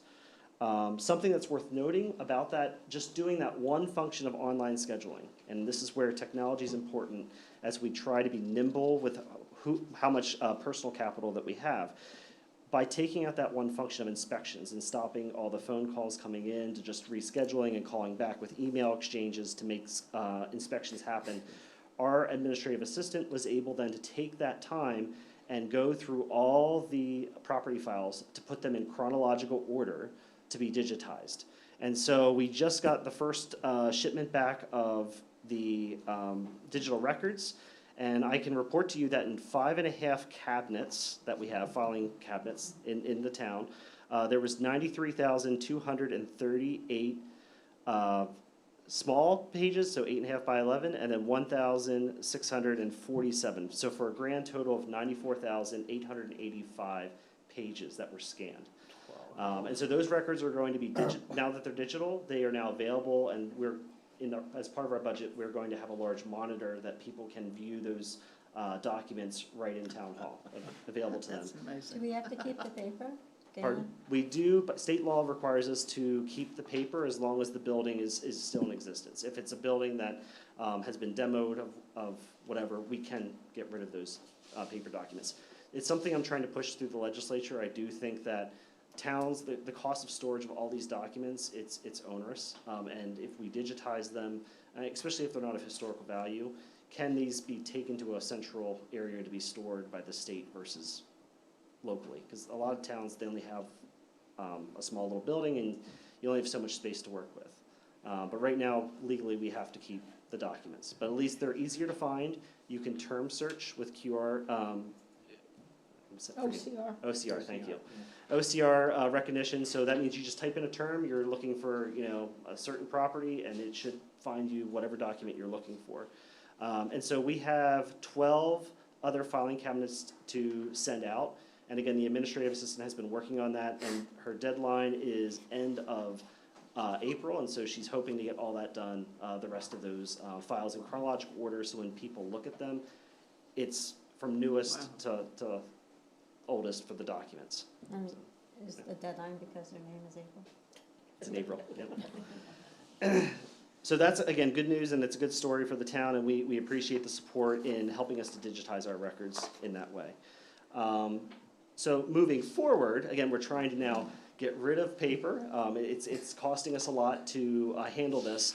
And so state law, to answer Mary Beth's question, do we have to keep the documents? Well, if they originated digitally, the state law does allow you to not have to keep them. So moving forward, if we require them to submit digitally online, we no longer have to keep any other paper files. So that's why we're asking to go with the iPlan table. This is, it's not just a large TV screen or monitor. It does have special components to it. And so with having multiple generations in our department, there's a comfort level that's ranging from the different members of our staff. So we went to Sanford, that's where this picture is located. And Sanford actually has 3 of these plan tables in their codes and planning, and their town engineer has one as well. And so what's different about this is you can pivot the table and angle it. There's also side monitors that you can keep up. If you're looking at a certain ordinance or a certain review standard, you can review them on the side monitors. But then you can also write with palm recognition on these screens. Not all planned review tables have that ability to make it sound like you're writing on paper. And we think that's important to have that feature and functionality, especially where we have multiple generations that have different comfort levels with reviewing plans. Our hope with this new technology is it's going to then send feedback, critical feedback to the developers in a timely manner, and then they can respond in kind if they need to make additional changes to their plans that were submitted. And so the hope is that once everything is completed, we would have then the final digital copy that will remain in our digital archives and available for the public to view without scanning future documents. So that's the vision moving forward. Galen? Yep. So those, I think you said this, but I wanted to make sure I understood. Those are touchscreen. They are. So you can use just any stylus that you want, and it's not going to cause any issues. And that looks like it's about 40-inch diagonal? Yeah, we're looking at a 43-inch. Those were actually a lot larger, but when we talked to the vendor, they said definitely, we can go a lot smaller. They also have a separate frame it has wheels on it. Yeah. Ours is going to go on our existing drafting tables. We have 2 of them in the office. And so ours is a desktop version, which is a little bit smaller, but it's actually more manageable to use as a department. But the frame that you get with that allows you to change angles. It does, yeah. Tilt and. Yeah. Okay. Yeah. Good work. Thank you. And then the last part that we have for major capital is we are looking at an EV lease for inspections. The code department did have an EV lease, but we did not renew it when I first got here for transition. We recognize that now with short-term rental licensing, we are looking to do more inspections of those properties, and so we will need another vehicle or else increase our mileage budget for getting to those sites. But we think that with an EV lease, it's going to help us with our climate initiative as a town to really address our carbon footprint. And also, it's just a little bit more practical for the town of Kennebunkport for these types of inspections. Good vehicle choice. And the funding in the budget is good for 3 years, meaning you won't see an amount for year 2 and 3. Okay. So any questions on the planning and development budget? Yes. Is that a plug-in vehicle? I believe it's the same one that the nurses have, so yeah, it's a plug-in. Again, maybe it's a copy and paste error, but when I was looking at the yellow summary sheets from the budget, it didn't seem to match up with some of the actual line items in the budget page. So the couple that I saw that kind of stood out was travel and meetings. In the sheets you have, it said increased to 4,600, but in the line item I saw minus 400. And the second one, training and education, shows on the sheet saying 3,790 that it increased, but again, when I go to the line items, it says minus 710. So again, I'm not sure if this was a draft that wasn't corrected or just a copy and paste error, but. It might be the carry forwards from FY '25.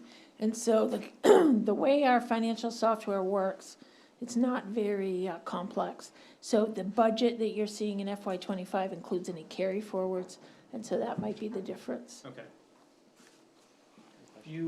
I know there's changes in code and regulations owing to climate change and resiliency, Do you have any influence on that? Can you, contribute to that process, or do you just have to react to the changes in these regulations that you have to enforce? Yeah, it's a good question. So the question was, do we have any influence on any of the changes that occur? I'm assuming the building codes side of things. Sure, for example. So the building codes are done at an international level. So it's a group of people, and they do take experts in different parts of the country, and they all meet together and they discuss what those standards are. The state of Maine is usually 4 years behind in adoption, so the state has to actually adopt it before it goes into effect for the towns. And so we really don't have a say on, how those, when those codes get adopted. Some communities do decide on their own to go adopt the latest version before the state does. That's called a stretch code. So Portland, South Portland, they're common that they usually adopt the recent energy code before the state. But historically, we just keep it, whatever the state adopts is what we would follow. But there aren't town-specific code regulations that? We have, yes, we have the land use ordinance for the town of Kennebunkport and the subdivision ordinance in general. That's what we have influence over. And so we are looking at some ordinance changes that are occurring right now in front of the Board of Selectmen to allow for building height requirements. So with a property that's in the floodplain, you can increase without going over that fictitious building height requirement.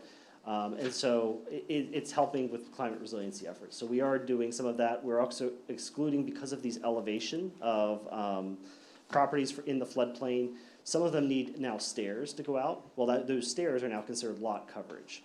And they also could be really small lots, so they can't meet the setbacks. So as part of the ordinance change that we're looking at, we're excluding them from the lot coverage calculations and the setback requirements, because we know that you're increasing it because of a state requirement or a federal requirement, and we should be penalizing someone to use a rope ladder to get to their property. So. Yeah, just to review, if you look at travel and meetings on the yellow sheets, it says increased by 4,600, and then you look at the line item, it says minus 400, but that's because in the description it says there's a $5,000 carry forward. Okay. So the net is the 4,600 increase.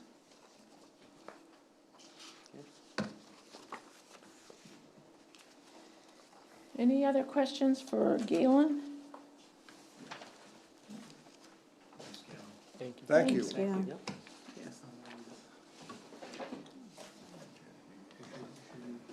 Do we for assessing or no? Do you want to talk about assessing? Let's talk about assessing. Talk about assessing. So again, as I mentioned in my presentation, the town assessor is part of our team, the planning, assessing, and code team. And so she did provide a quick overview. I think there's a couple things just worth mentioning on here. While her budget is part of the department, there's a few things that are a little bit on here demographic-wise, just I wanted to point out to you. You'll notice in the illustration right there with the average sales prices, we had 1.5 million was the average sale, and these are again listed properties. These are not transactions that do not get listed. Only properties that are listed are mentioned here. That is an increase, that 1.5, compared to last year at 1.2. You'll notice that your condos, the average sale price was $882,000. Last year it was $422,000, so that's an increase. But what you're going to see in the waterfront, this is the oceanfront homes at 1.8 million. Last year our average was 4.3 million. And again, it's kind of hard in Kennebunkport because we don't have many oceanfront properties that sell, so the averages can fluctuate from time to time. And that's what you're seeing here in this illustration. Overall, property transfers increased from the prior year at 296 the prior year, and it's 323 this year. And we had an increase of 33 new real estate accounts for the town of Kennebunkport. So again, assessing is more than just your property value. She works very closely with codes, so during final inspections of a building permit, the tax assessor will join the code officers out in the field to review and provide those reviews for the town.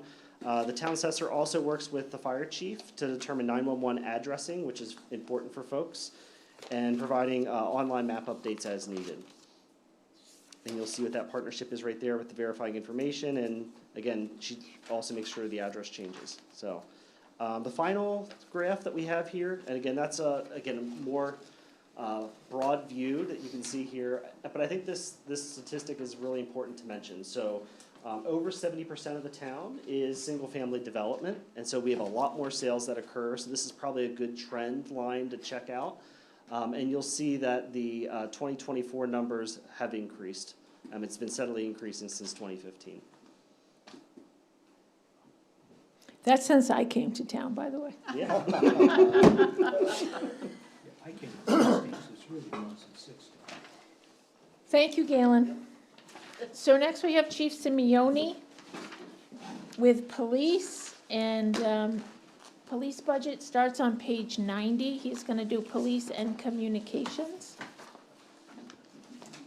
Okay. So this is just a snapshot of the department over the last year. So we are, we have a total of 14 positions: the chief, the deputy chief, 3 sergeants, detective, 3 SROs, and 5 patrol officers. If you look to the right, we actually haven't been at full staff since 2019. This isn't a problem that we're facing alone. This seems to be kind of industry-wide. Many other agencies are having a hard time right now with both recruiting and retaining employees. Just some of the stats. From 2024, we handled a total of 10,954 dispatch calls for service, 10,288 police calls for service. So that begs the question, what's the difference between dispatch calls for service and police calls for service? So the dispatchers routinely will get a lot of calls where a police response isn't, required. This could be, simply inquiries, informational phone calls. It could be requests for service that, perhaps our agency doesn't do, such as a, inland fishery and wildlife call or a marine patrol call. So that explains the difference, between the dispatch calls for service and also the police calls for service. And next slide, please. So our mission statement is that we want to provide progressive, highly trained, and properly equipped personnel to work with the community to protect life through devotion to the citizens and the visitors we serve. It's a handsome group, isn't it? I was going to say, is that the local gang we're dealing with?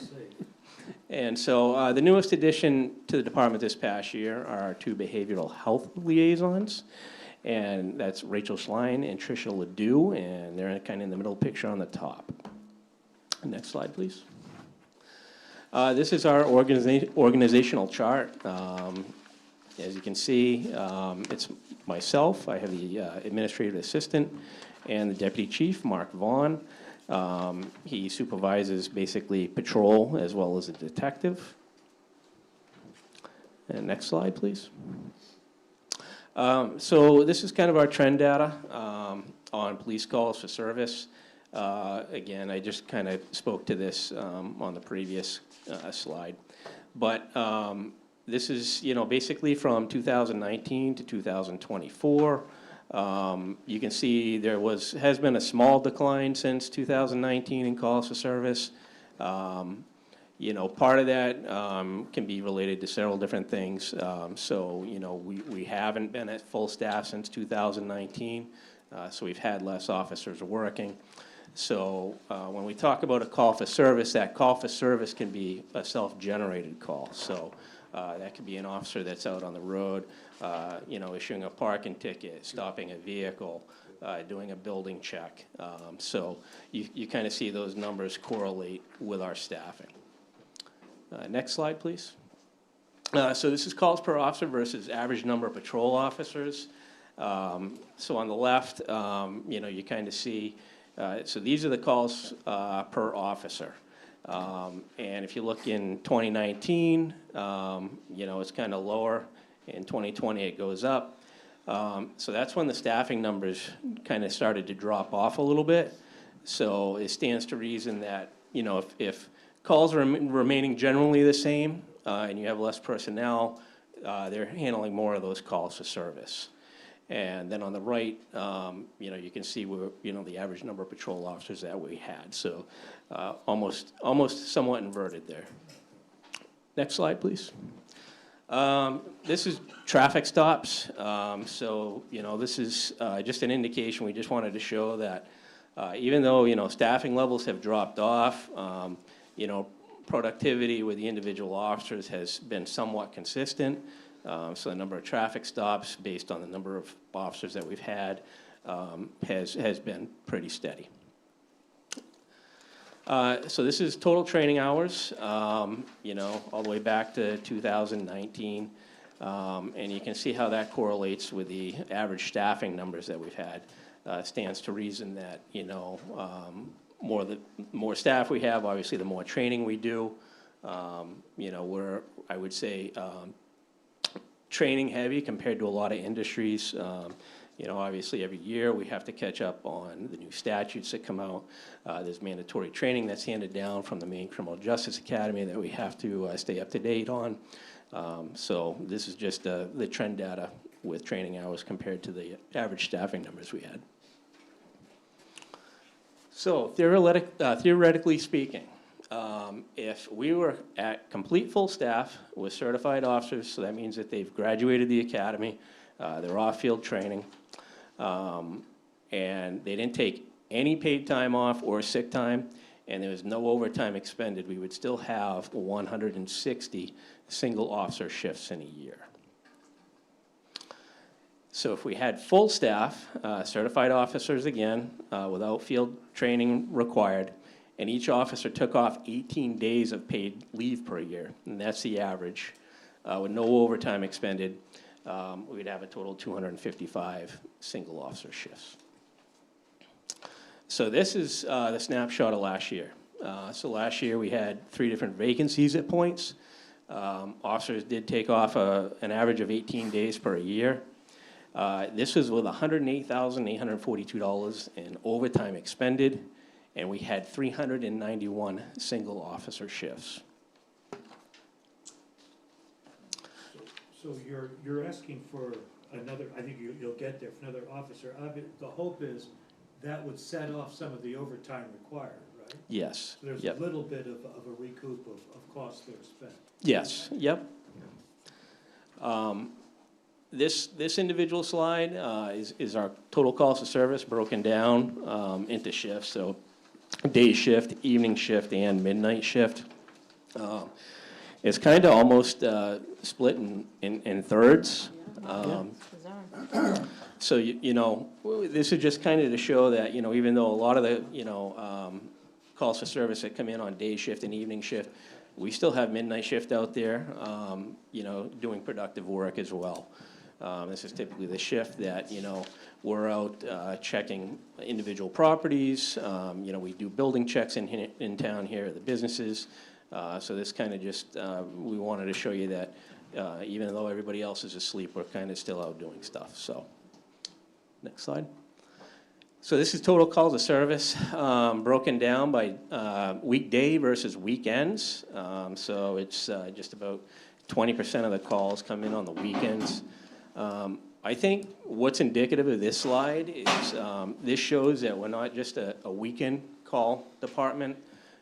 You know, we're getting these calls throughout the week. You know, Monday through Thursday, we're still getting a substantial number of our calls in. So a weekend is 3 days? Yeah, I mean, you consider it Friday, Saturday, Sunday? Sunday, yep, yep. So goals, you know, when I came back in July, you know, a few of my goals that I kind of had set aside, obviously being aware of staffing and issues and whatnot, was needed to explore what our agency needed. Certainly we needed to fill the holes and the vacancies that we have. You know, recruiting is important right now, and retaining those existing employees is very important right now. But, you know, we also need to look toward, you know, continuing to enhance and build our partnership with the community, and, you know, also reaching out and connecting with, you know, the other agencies around us for that mutual aid when we need it. Chief, do you have any officers retiring in the next couple of years? I do. So Stephen Hamilton has already let me know that probably within the next year he is going to be retiring. And he's rightfully so. I think he's upwards of 37 years on right now, 38 years on. So. Thank you. Yeah.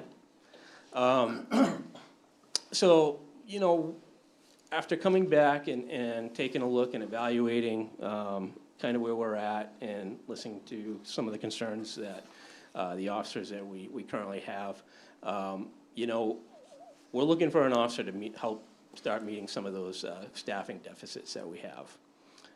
That's going to be one of our most important things. Software for the management and documentation of training record scheduling and evidence preservation. So this is an EladTech software, and what we're looking to do with this, I guess the easiest way for me to describe this after coming from Public Works is a work order system for us. What this allows us to do is administer training. You know, we can push training out, all the required training that comes down from the academy. Every year we can push this out to the crews, and, you know, they're able to do this, and it tracks their time spent on it. It also tracks, you know, they have to sign off that they've, you know, gone through this training, so it kind of records all that. We can do scheduling through this. We can push out overtime to everybody through this, and it kind of helps us keep that in a much neater order than we have been. We've been working off paper, and that gets kind of problematic because at different points throughout the year or on a biannual basis, we have to review certain policies. And so right now, we're kind of keeping a calendar of that and trying to track that. And it gets very burdensome. And, you know, at points in times, you realize you might be falling behind on some of the policies. So we're trying to put this in place to help document some of that. You know, we also have to keep a schedule of all the shifts worked in the year, not just the proposed schedule that we've pushed out, but the actual schedule worked. So who worked what shift, you know? So when somebody takes off a vacation day and somebody fills that, we have to have record of that, because I don't know that 5 years down the road, you know, somebody decides to come back and with some type of civil litigation, you know, I need to have something to refer to. And right now, we're referring to paper documents that are kept in a records box in the basement. So, it's really important to be able to have this stuff in a digital format. And so we are looking for a little bit of funding this year also. We wanted to kind of have an events line item. You know, we would like to move forward some community policing programs, and, you know, although I think that we can probably get some sponsors in places, I still think that we'll need a little bit of funding to help carry out some of these activities and events that we'd like to do. So I want to talk about shifts. So ideally, we'd like to get to a standard where we have 2 officers working on every shift. You know, it's good practice. I can tell you that when I started 27, 28 years ago now, you know, when we would handle a call for service or a simple arrest such as an OUI, the amount of time that we had to spend on that was nowhere near what it is now. You know, a simple OUI nowadays, where 28 years ago we could deal with it in an hour, you are tied up now for 6 hours out of your shift. And, you know, if that person doesn't bail, you know, that person goes to jail, they're gonna get seen in the morning by a magistrate. And so, because of that, we actually the report has to be done and has to be off to the court before the officer leaves their shift. So, you know, if you could picture, you know, even if you were to get an OUI at the very start of your midnight shift at 11 o'clock, by the time you're done actually dealing with that, and that person is, you know, at jail, it's gonna be 3, 4 o'clock in the morning.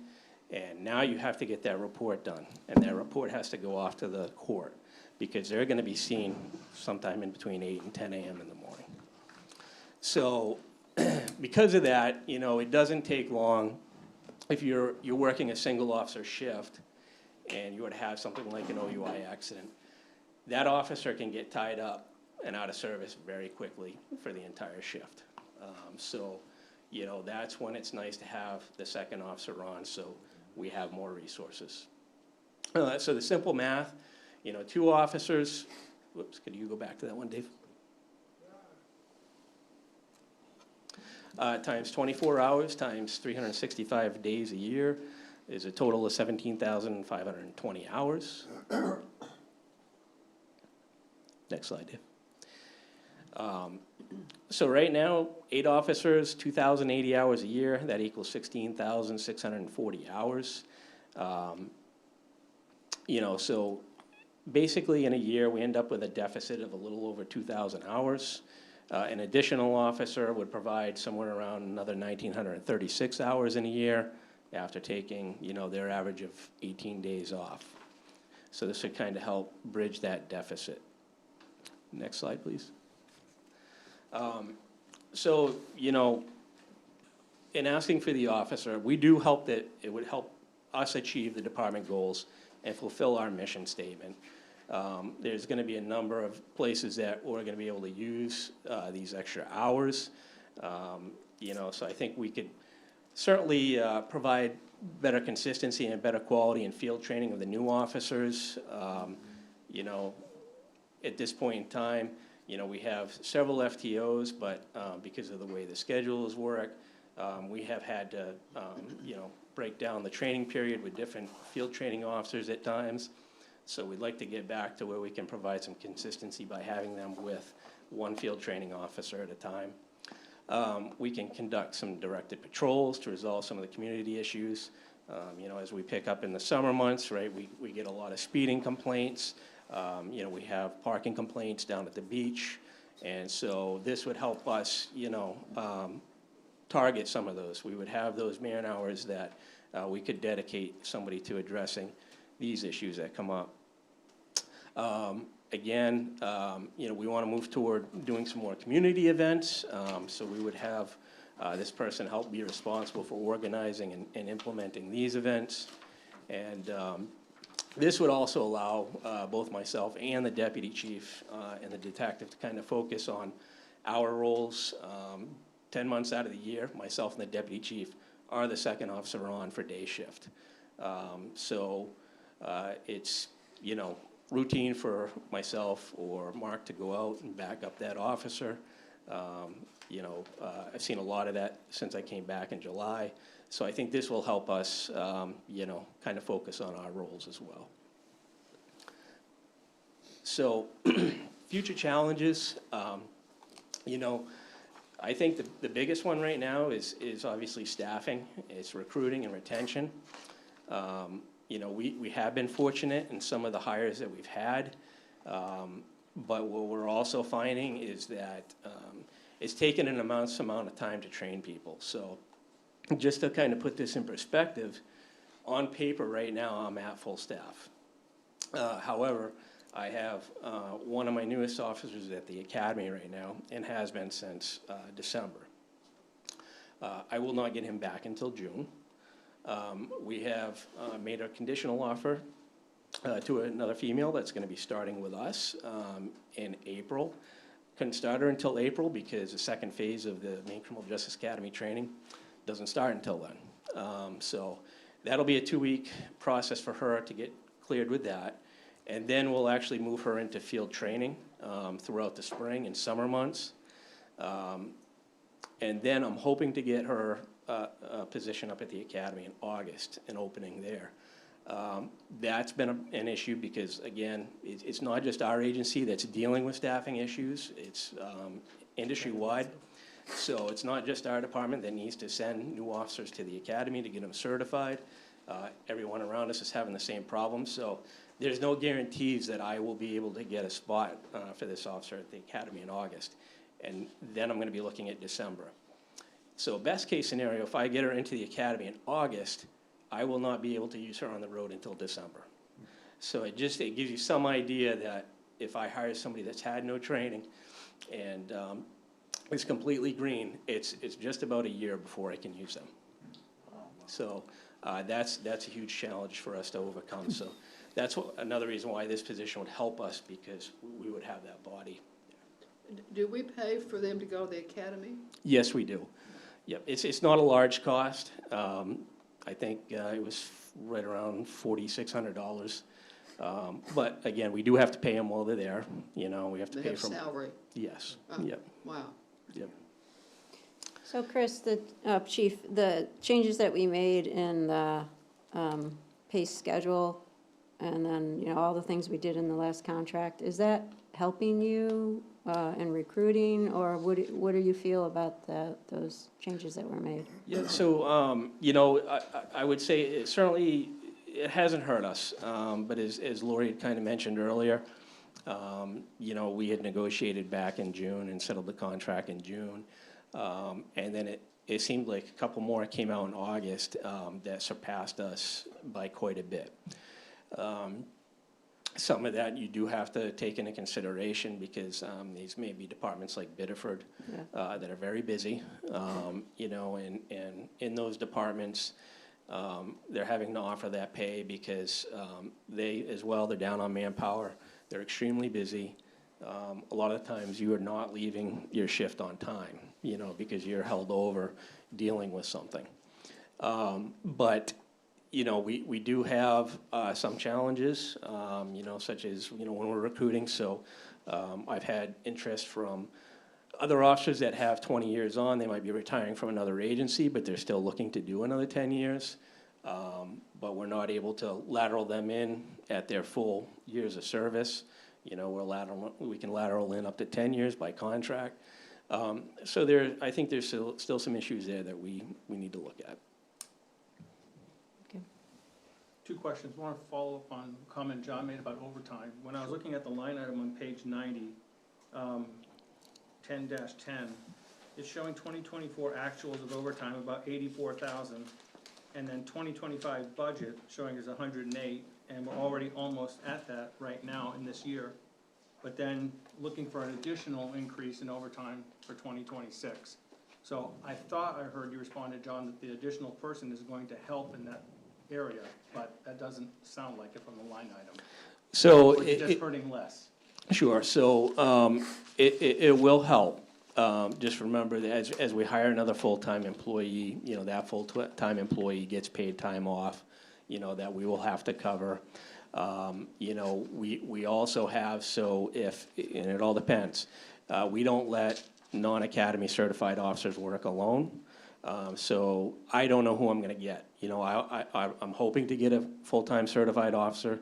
If we do, that helps, because that person, after they have passed their field training, are able to work by themselves. If not, such as is the case with our latest hire, you know, I will have to have somebody working that shift with them. So until we get to a point where we have fully certified officers, we will need that overtime buffer to get When to. do you anticipate that to be ballpark? It's, you know, so on paper, we're at full staff right now. You know, if we get authorized for this position, we'd be looking to start that process, ideally in August. You know, again, it'll depend, do I get a certified officer for this position, or am I gonna get somebody that's green that we're gonna have to, you know, obviously, send to the 3 phases of the academy training so that they can start, and then they're gonna have to go through field training, and then I'm gonna have to send them off to the academy. So, there's a large investment in sending somebody, to the academy that has never worked before, so. Right. And then the second question, comment is, the assumption about having, you know, 2 people per shift. I mean, you know this far better than anyone else in the room, that obviously the crime doesn't work that way, right? I mean, it has times of day, times of year when people come here.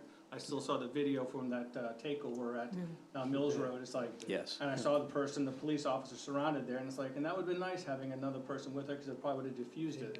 Yep. But there's gotta be an element of, I don't need to have 2 people necessarily on Sundays in January, because nothing's going on. Yep, But I so may need 3 on a Sure. Saturday during Prelude. I'm just, Yes, no, absolutely, and so, you know, we do use some discretion when we're filling this overtime. You know, we kind of know where those critical times are. You know, like, for instance, Sunday day shift, you know. If by schedule, there would normally be 2 people working, and 1 person wants to take a vacation, and we're at this time of year, we're likely not gonna fill it and expend overtime funds on it. Okay. I'm sorry, John, did you?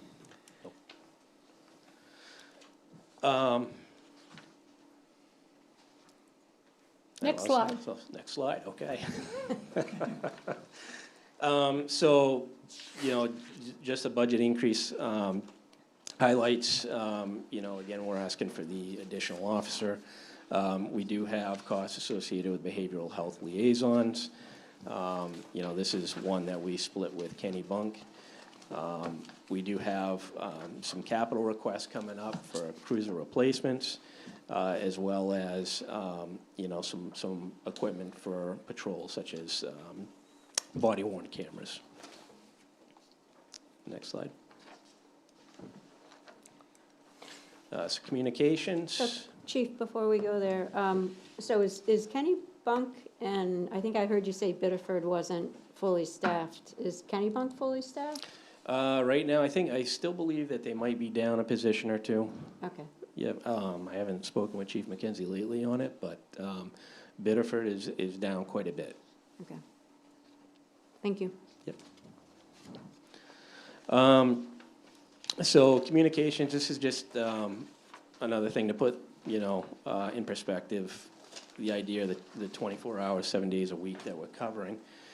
So, you know, we have 4 dispatchers.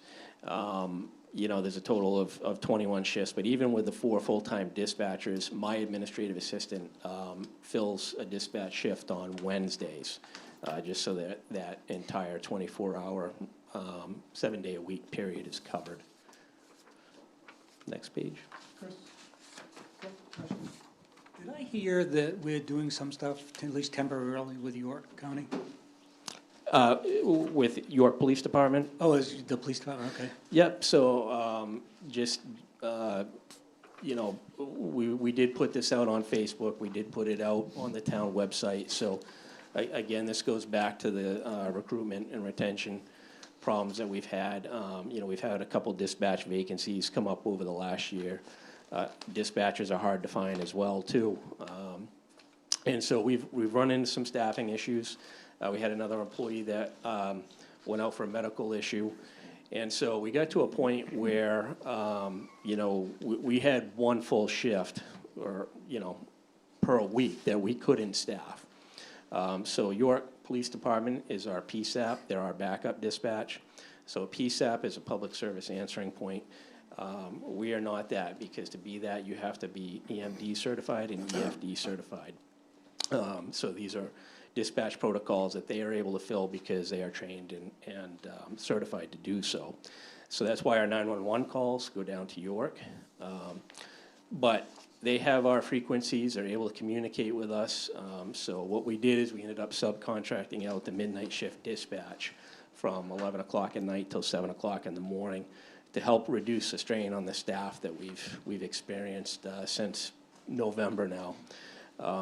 You know, and at this point in time, we have a letter of agreement with the union, and we're gonna come back and reevaluate that at the end of April.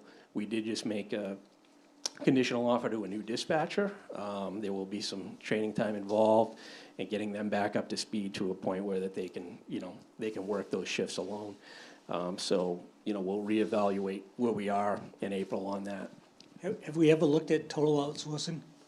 Or- Yes, yep, we have looked at that, that has come up. You know, there are agencies that are willing to take that on.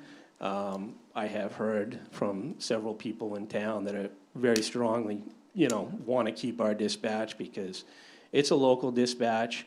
You know, there's a kind of the benefit that, you know, they pick up the phone and they know who they're talking to, and they're talking to a dispatcher that knows the town.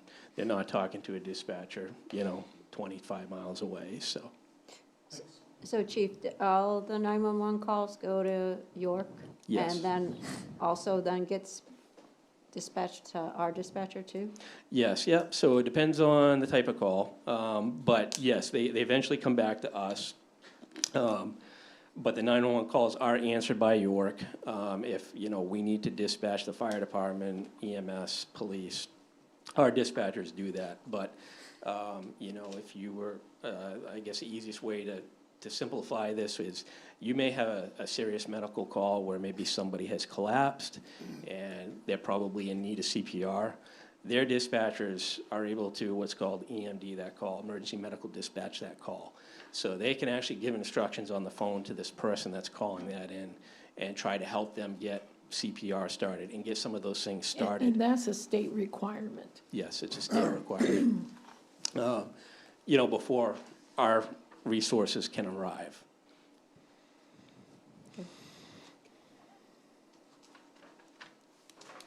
And then, other than that, as far as the communications budget goes, you know, the increases are coming from salary and benefits.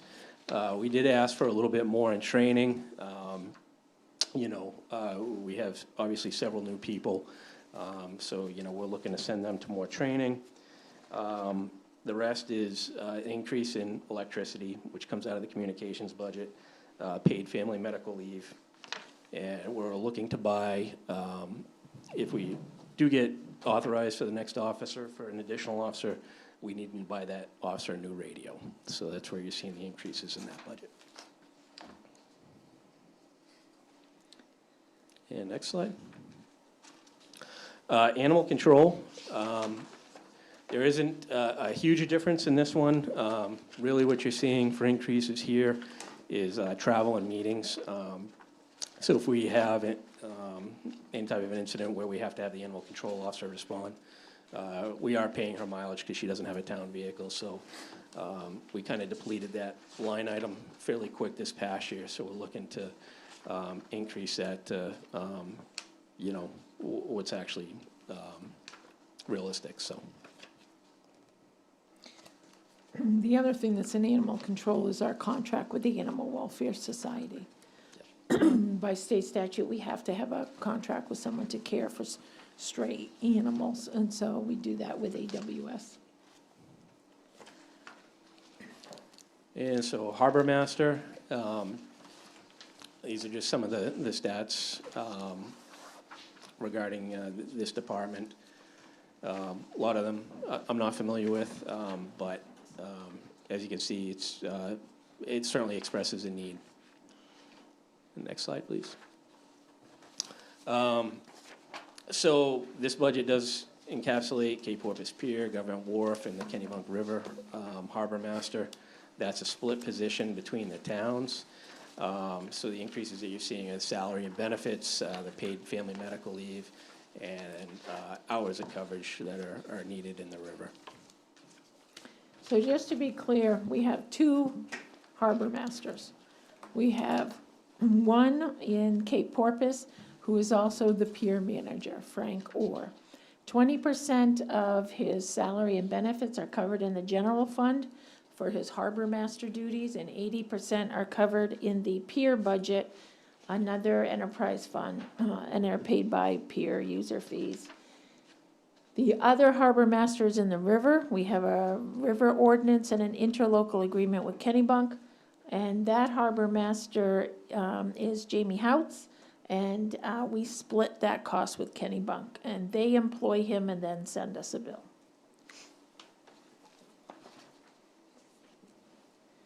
You got a river committee person yet? We're looking at it. Anything Any for Chris? questions? Any other questions? Good job. Thank you. Thanks, Chief. All right, thank you. Is there an age limit to, no, to the, 21. yeah, that's, I'm saying, that's pretty cool. I wanna drive the car. So our last budgets for tonight are Eric LaBelle in Public Works. He's the only thing keeping you from leaving. Take the hint there. Not fair. Solid waste. Yes, solid waste budget. So, the Board of Selectmen spent a lot of time over the last several months on the solid waste budget. It's probably an understatement right now. We've been evaluating a couple of, several different options as to whether to stay with Casella landfill or go to Echo Main and take our recycling as well as our solid waste to Echo Main and either become a contracted partner with Echo Main or become an owner partner with Echo Main. The board at the last meeting decided they were gonna go with the option of becoming a contract and to try to negotiate a 30-year contract with Echo Main. So Lord has been authorized to go forward and establish a 30-year contract. That will hopefully establish some balanced costs going forward.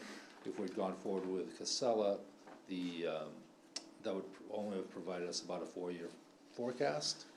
And after that, it's really unknown as to what the cost of transportation as well as the cost of disposal was going to be. So the goal here is to really establish a steady projections of what the cost will be going ahead with Echo Main. So just to be clear, there are two pieces to our solid waste. There's the curbside pickup when we come by your house, and then there's the disposal. Yeah. Previously, we had a contract with Casella for both. So now we're looking at continuing Casella for the pickup and going to Eco Main for the disposal. Last year, we saw a large increase. This year, we're seeing a large increase because the world has changed dramatically. So between the 2 years, our solid waste budget has gone up about $350,000. Right, so we've now Not counting the carts. right. Not counting the So we've carts. gone to carts because we're now also going automated pickup as well, and we'll also be traveling to Echo Main versus going to Wells with our solid waste as well as recycling. There's an increased cost there, that was reflected here, the increased cost of $154,000 to go that route. So it's a combination of all this, it's a combination of all three of those changes that we're talking about. We all understood that going to automated pickup was gonna be required of us when we first signed that contract. When we did go out to bid a year ago, there was only one bidder, and that was Casella, so. Yes. The tipping contract, Yes, 30-year, it says the town is entering. Is that, the town has voted this in? no, the town has not voted this in at this point. It will go to town meeting once we do that, because it's a long-term Because it says here, contract. it's entering a 30-year contract. Right, we have to negotiate that with Echo Main, that hasn't been finalized yet. Negotiate. So the board gave the permission to Lori to go negotiate, I got and then it will go to vote in June. And is 30-year the only option with Echo Main? That was the preferred option for us. Right now, we're looking at, Echo Main has basically 20-year life in the current landfill, that they have an additional 40, another additional 20 after that if they expand the landfill. We thought 30-year was a good length that we could partner with them to make sure that we have a consistent, that contract would be tied to CPI, so it would be very, Okay. it would be a controlled cost. That was my next question. Yes, okay. Okay. Consumer price index, Yeah. so the cost will be tied to consumer price index, acronyms, once again. Okay. So, okay. So next slide. Yeah, so this really just kind of covers what we just talked about. Basically, we've gone out to bid for pickup a year or two ago. We were given a contract for 5 years. We have 4 years remaining on that contract. We were told that we would be taken up by Casella would provide us a 4-year contract to finalize the contract that we currently have for both solid waste as well as recycling. We felt it was more attractive, the board felt it was more attractive to go to Echo Maine and continue just on that 4-year contract with the pickup and transportation to Echo Maine with Casella, and then disposal for both recycling as well as solid waste be done at Echo Maine. Eric, question, please? Yes. Looking at the detail on 124 and tipping fees, it talks about the historically 2,400 tons are processed, we're only anticipating 2,000 this year? Is that correct? Yeah, so those are projected. So some of the complexities here as well is that we've, effective January 1 of this year, there are commercial solid waste people were included, their waste was included, tipping fees were included in the overall.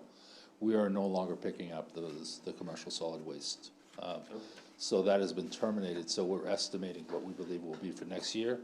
Strictly residential or those commercial businesses that can operate like a residential unit and provide us with only 2 carts. So if they can manage 2 carts by themselves, we will pick those up.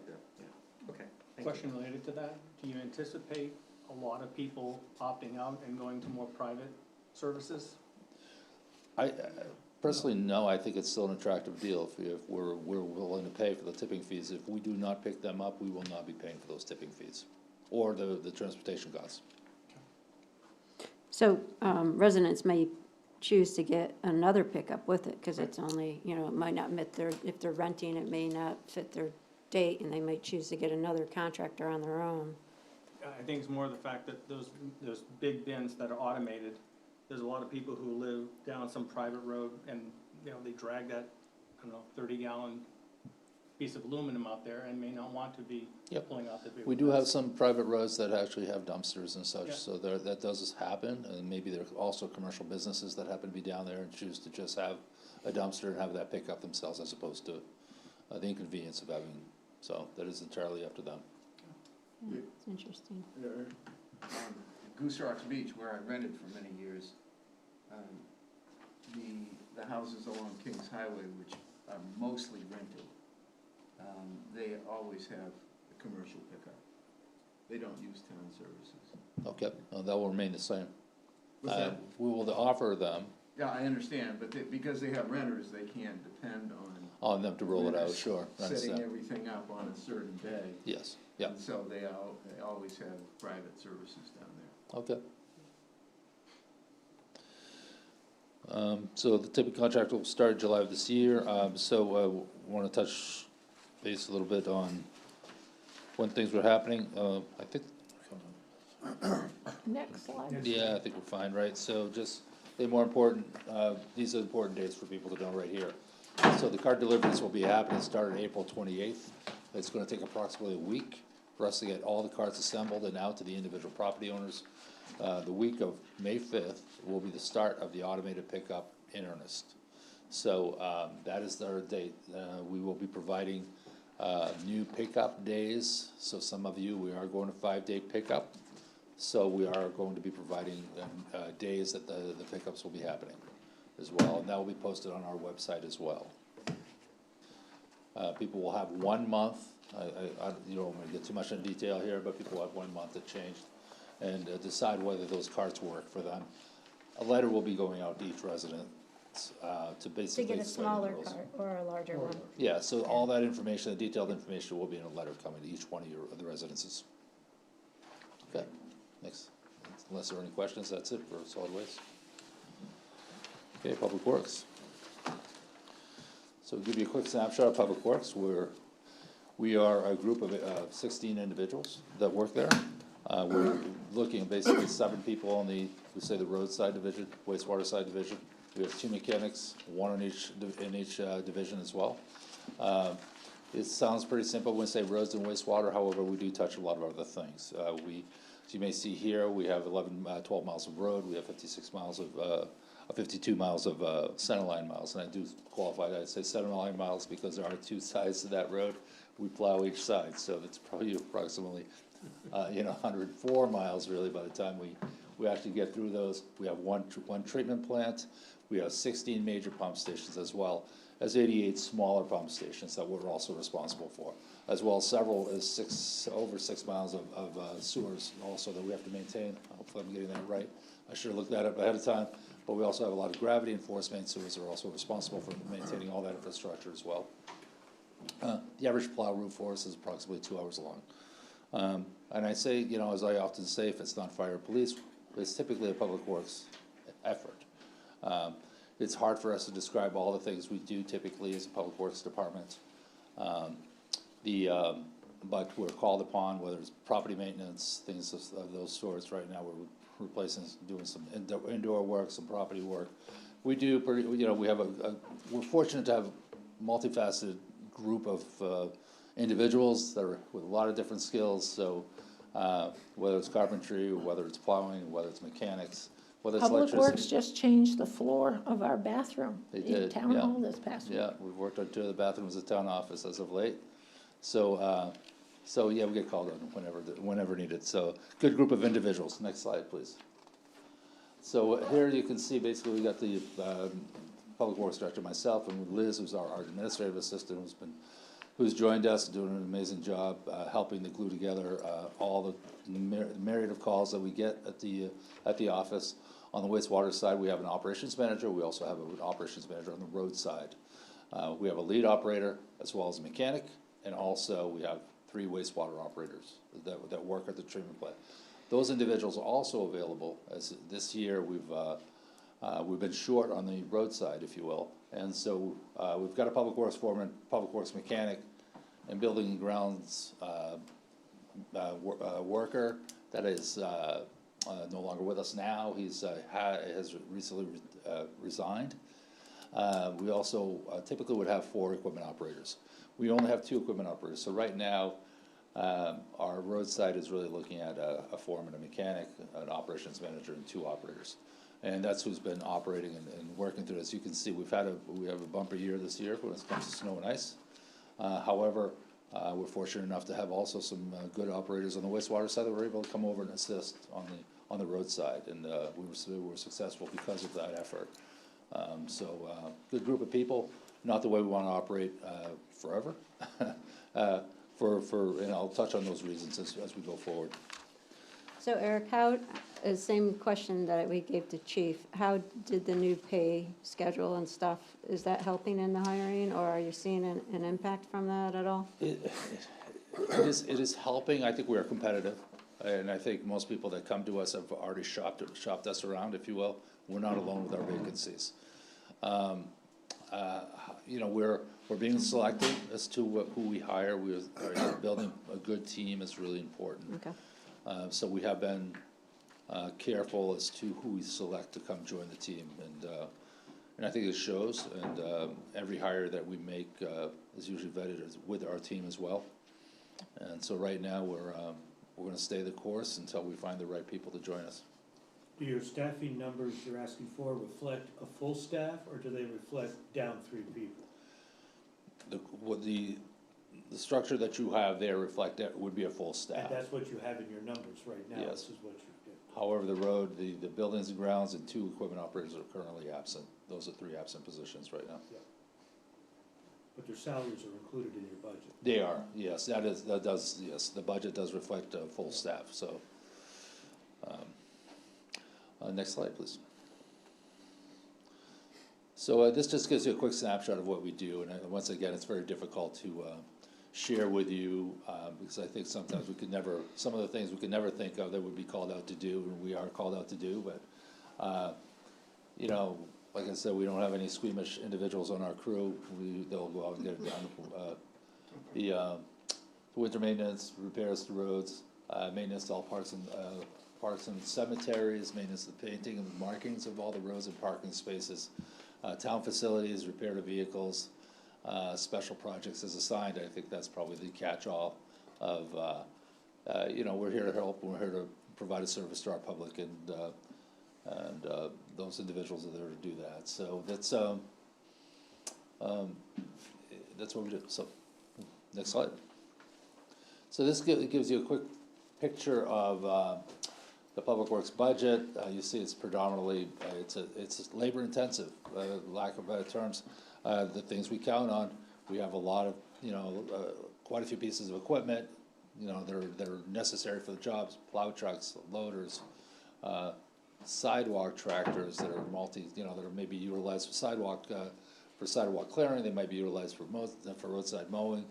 So there's just very specific tools that these equipment operators have to learn and do learn and to utilize all this equipment, specialized equipment. So it is very labor intensive. You see here, utilities, very little, services, insurance, supplies and equipment. Of course, it's going to be it's reasonably keeping our equipment going. So now keep in mind that our mechanic also maintains all the equipment in the town, also does all the inspections in the town as well. All the town equipment. So that is a new thing in the last several years that has happened. So while our cost and expenditures on equipment has not risen significantly, we are taking care of a lot more of equipment and a lot more rolling stock. So, next slide, please.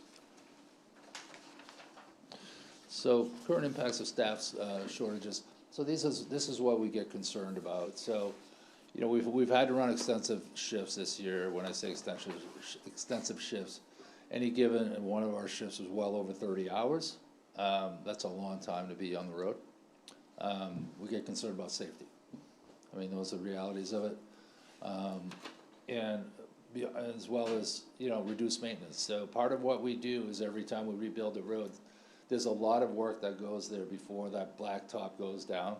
We have to clear the ditches. We have to go in afterwards and repair the shoulders. We have to gravel the shoulders, make sure the road.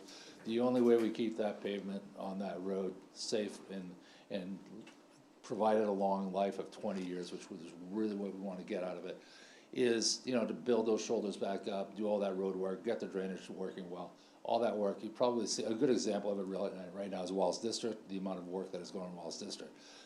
Most of that is pre-work. And a lot of that was conducted by that small crew of eight individuals. So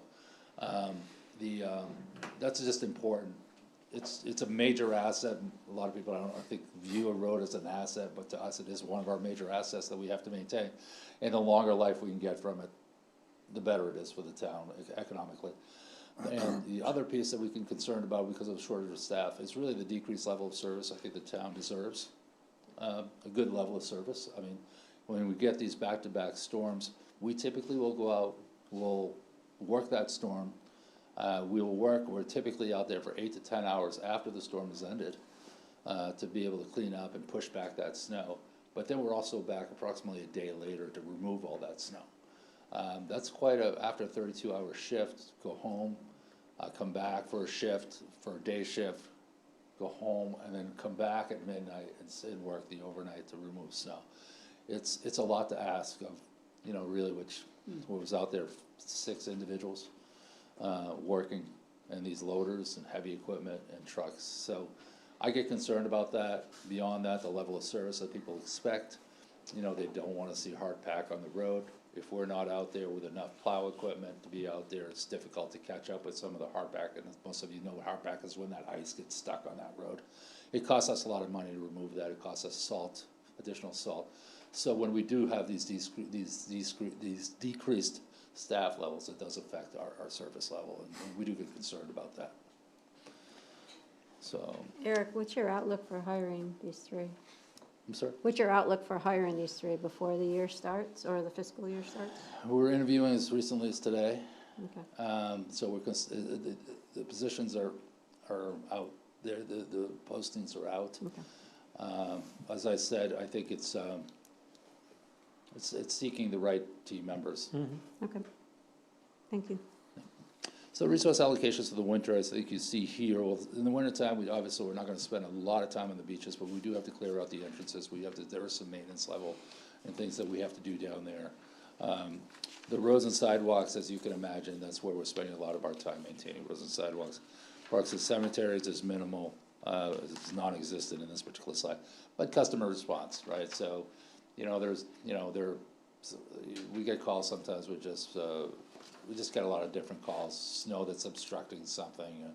We'll go out and constantly investigating what might be happening. Drainage might not be working properly.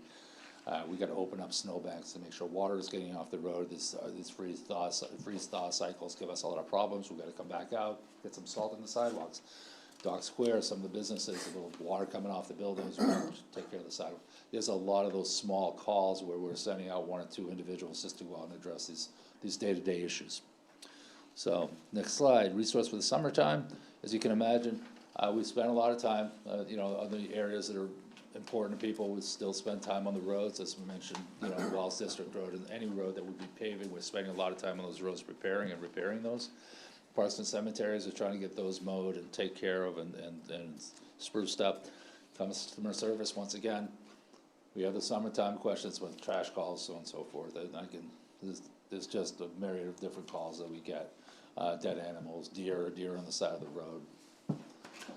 You name it, we're usually a go-to on the beaches. We're taking care of a lot of, keeping those openings open. We've got kiosks, we've got painting of parking areas, we've got, the traffic control things, we replace the signs. There's a fair amount of switch over that we do in the summertime when it comes to the beaches. We kind of pull equipment back in, change signs, we put equipment back out twice a year. So that is kind of the rough allocation of those 2 times a year. So our goals for this year are really are to recruit those employees. We do want to get ourselves back to fully staffed, and we want to retain our employees. I think with a good work environment and a good team, I think we have a much better chance of retaining our employees. I would say on the wastewater side, we're currently fully staffed on the wastewater side. That team's pretty solid right now. I'm feeling very good about that side. I want to replicate that on the road side as well. Personnel training, sometimes similar to Chris. I'm sorry, Chief. Sorry. I used to work with Chris Woods, so Chris being the former Public Works Director, so it's hard to kind of get out of that mode. But so similar to the chief, if we get new employees that we're going to have to train, we've got to get CDL licensed drivers, so they may require some training for them. We similarly to the chief, we have an agreement that we do over a 5-year period. Should we train you and then you should leave within the 5-year period, you will actually have to prorate and pay us back for that expenditure that we've expended on. And support capital projects. Once again, I can't stress enough, these capital projects where we're spending hundreds of thousands of dollars on these projects, we want to maintain the assets. This year we've got over $700,000. We want to make sure those assets that we're putting down on the ground, they're taken care of, and that we're doing the necessary prep work and follow-up work to maintain those assets. Eric, I just wanted to say, relative to the snow removal, 2 days after the last storm, I had to go up to Portland. And the roads in Kennebunkport were all cleared. There was no hard pack down on the roads. I had trouble getting in some streets in Portland. You could only get one car by. Yeah. And there was ice everywhere. And then in Scarborough, almost the same thing, so your crew did a great job. Okay, thank you. Thank you. So we're not hiring applicants from Portland, are we? Well, who knows, they may be leaving there now, so I don't know. Anyway, just wanted to note that. Oh, So Eric, on page 139, we had talked to your predecessor, Chris, about the tree trimming stuff. Yeah. So I know he had increased the budget. So did we make good progress? So this was an effort to clear more limbs away from the power line, do things along with what CMP's been doing, but, because we do have, so how are we progressing with that? It's not an area, this would be the time of year we'd be doing a lot of that work. Usually this is good. If we've got a clear winter, this is the time of year to be going and trimming out these, I would say typically, historically, we've been doing this time of year. We've had a very busy time. Right now, we're working on renovations. We're actually working on carpentry work right now and doing some bathroom work that we've been focusing on. We've also. But this is also to hire a contractor to come in. Yeah, well, right. And we had estimated that we could do about 1 week with that money. Yeah. And so do we have a, like, are we making our way through town? Are we doing like do we have a master plan about doing certain sections of, a street and seeing like where the 1 week of, I mean, usually we're going after shaded areas is where we're going. We usually have problem areas that we know that remain shaded over, or if we think we've got risky limbs over the roads. It's public safety typically. It's public safety, two perspectives. We're looking up at the canopy and we're saying it's a canopy causing us snow. yeah, so I guess my question is, do we have a master plan? Have we already looked at roads? Do we say this is where this 10,000 is going, we're directing our? No. Okay. I wouldn't say that's a master plan, no. It's, we're evaluating our areas that we know are problematic, and we will go after those. A week it will get us quite a bit done. But we need a bucket truck and those types of things. We don't personally own a bucket truck, but we would hire either Steve Bryant or, Bartlett, thank you. Jeez, Yeah. I know. I think, so I'm glad to see the 10,000 in here. I think we had talked a little bit about it in different committees about just making sure that we keep this effort going to keep our power lines free and keep our power on during the storm. So appreciate it. Thank you. Yep. Do we happen to have anybody retiring in the near future? I have not. Everybody's new. Everybody's new. It doesn't always equate to not close to retirement, but. Eric's next. Yeah, she may be right on that one, but I haven't set that date yet for myself, but I have not heard from anybody else on the crew that is contemplating retirement. I would say I can't think of anybody right now that is of age to retire unless they win the lottery or something. Yeah, okay, thanks. So next we have utilities. Utilities, so we are looking at, so Kennebunk Light and Power is anticipating a 3% increase for the next coming year. That's Kennebunk. You said Wells light and Water power, District. you meant Jeez. Water district. Sorry. I'm sorry, Kennebunk Wells Water District. That's a mouthful. Streetlights. Just to share with you that we have, we have the 207 active streetlights. We have about 21 lamps in Dock Square, which are the decorative ones that we're replacing as we go. We're anticipating this fiscal year that we're in right now, we're anticipating doing approximately 20 lamps, the active lamps. So hopefully we'll be doing that in this fiscal year right now, and we're planning to do that again in the next fiscal year. And that is it. Thank you for your patience and staying with me. Thank you, Eric. Thank you. Do we have any questions? Any follow-up? Lori, this is a fantastic job you and your team have done to put this together. First thank time you. through it, it's very impressive. Thank you very much. There's a lot to look at, and you've done a wonderful job. Any questions from the board? I have one. Budget board? Did you wanna Any go first? questions? I'll go first. Okay, you go first. I just want to thank all the people that we have working for us in the town. What you do and the time you have, It's a wonderful staff, and we, I think, as a board, thank you very much. Absolutely. Absolutely, yep. Ditto. That's what Mary Beth was gonna say. That's what I was gonna say. Everybody, it's either David takes my thunder or Well, Sheila she takes would've- my thunder. It would have taken her much longer. No, I have one question. You have a Well, yeah, question? I would have listed everybody's name.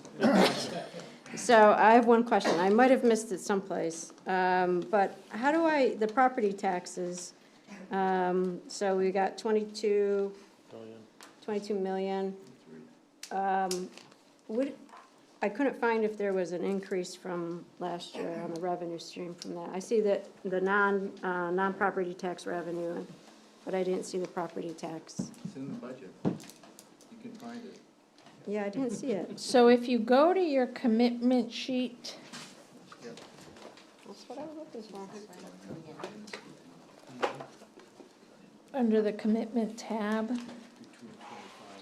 you're gonna see the net municipal commitment, and then you're gonna see the net total commitment. The total commitment includes school and county. And so that is the increase in taxes. The net total commitment? Yep, Okay. for school and county. Well, I'm sorry. You're looking at the difference between 25 and 26. So if you went back a year to 24, 25, you would see this year what that change was. So you can see for the municipal commitment, it went down, but the total commitment went up. And so what happens is you see that valuation number has increased too. And so, if we have about $35 million in new valuation, which is about what we had last year, and you take that 35 million and you multiply it by the increase in the tax rate, which was 25 cents, then you're gonna get, times, not plus, you're gonna get about $87,000. So 35 million times that 25-cent increase was about 87,000. So if you have a much higher tax rate, of course, that same value is going to generate a lot more income. So that lower tax rate, that's what you can expect. Yeah, I was just trying to, when I was looking through the book, I was just trying to see if I could see where, you know, the new houses, you know, the rate of housing building, and then how our revenue base was increasing by the addition of the houses. I was trying to ferret that out. And Galen and I were talking about ways in which to help show that, because also we're talking about our state valuation. But if you look at that 35 million and you compare it to our total tax rate, it generated about $227,000 in taxes. So you can see, though, that the entire budget went up more than 227,000, which is why the tax rate increased, to make up that difference. Yeah.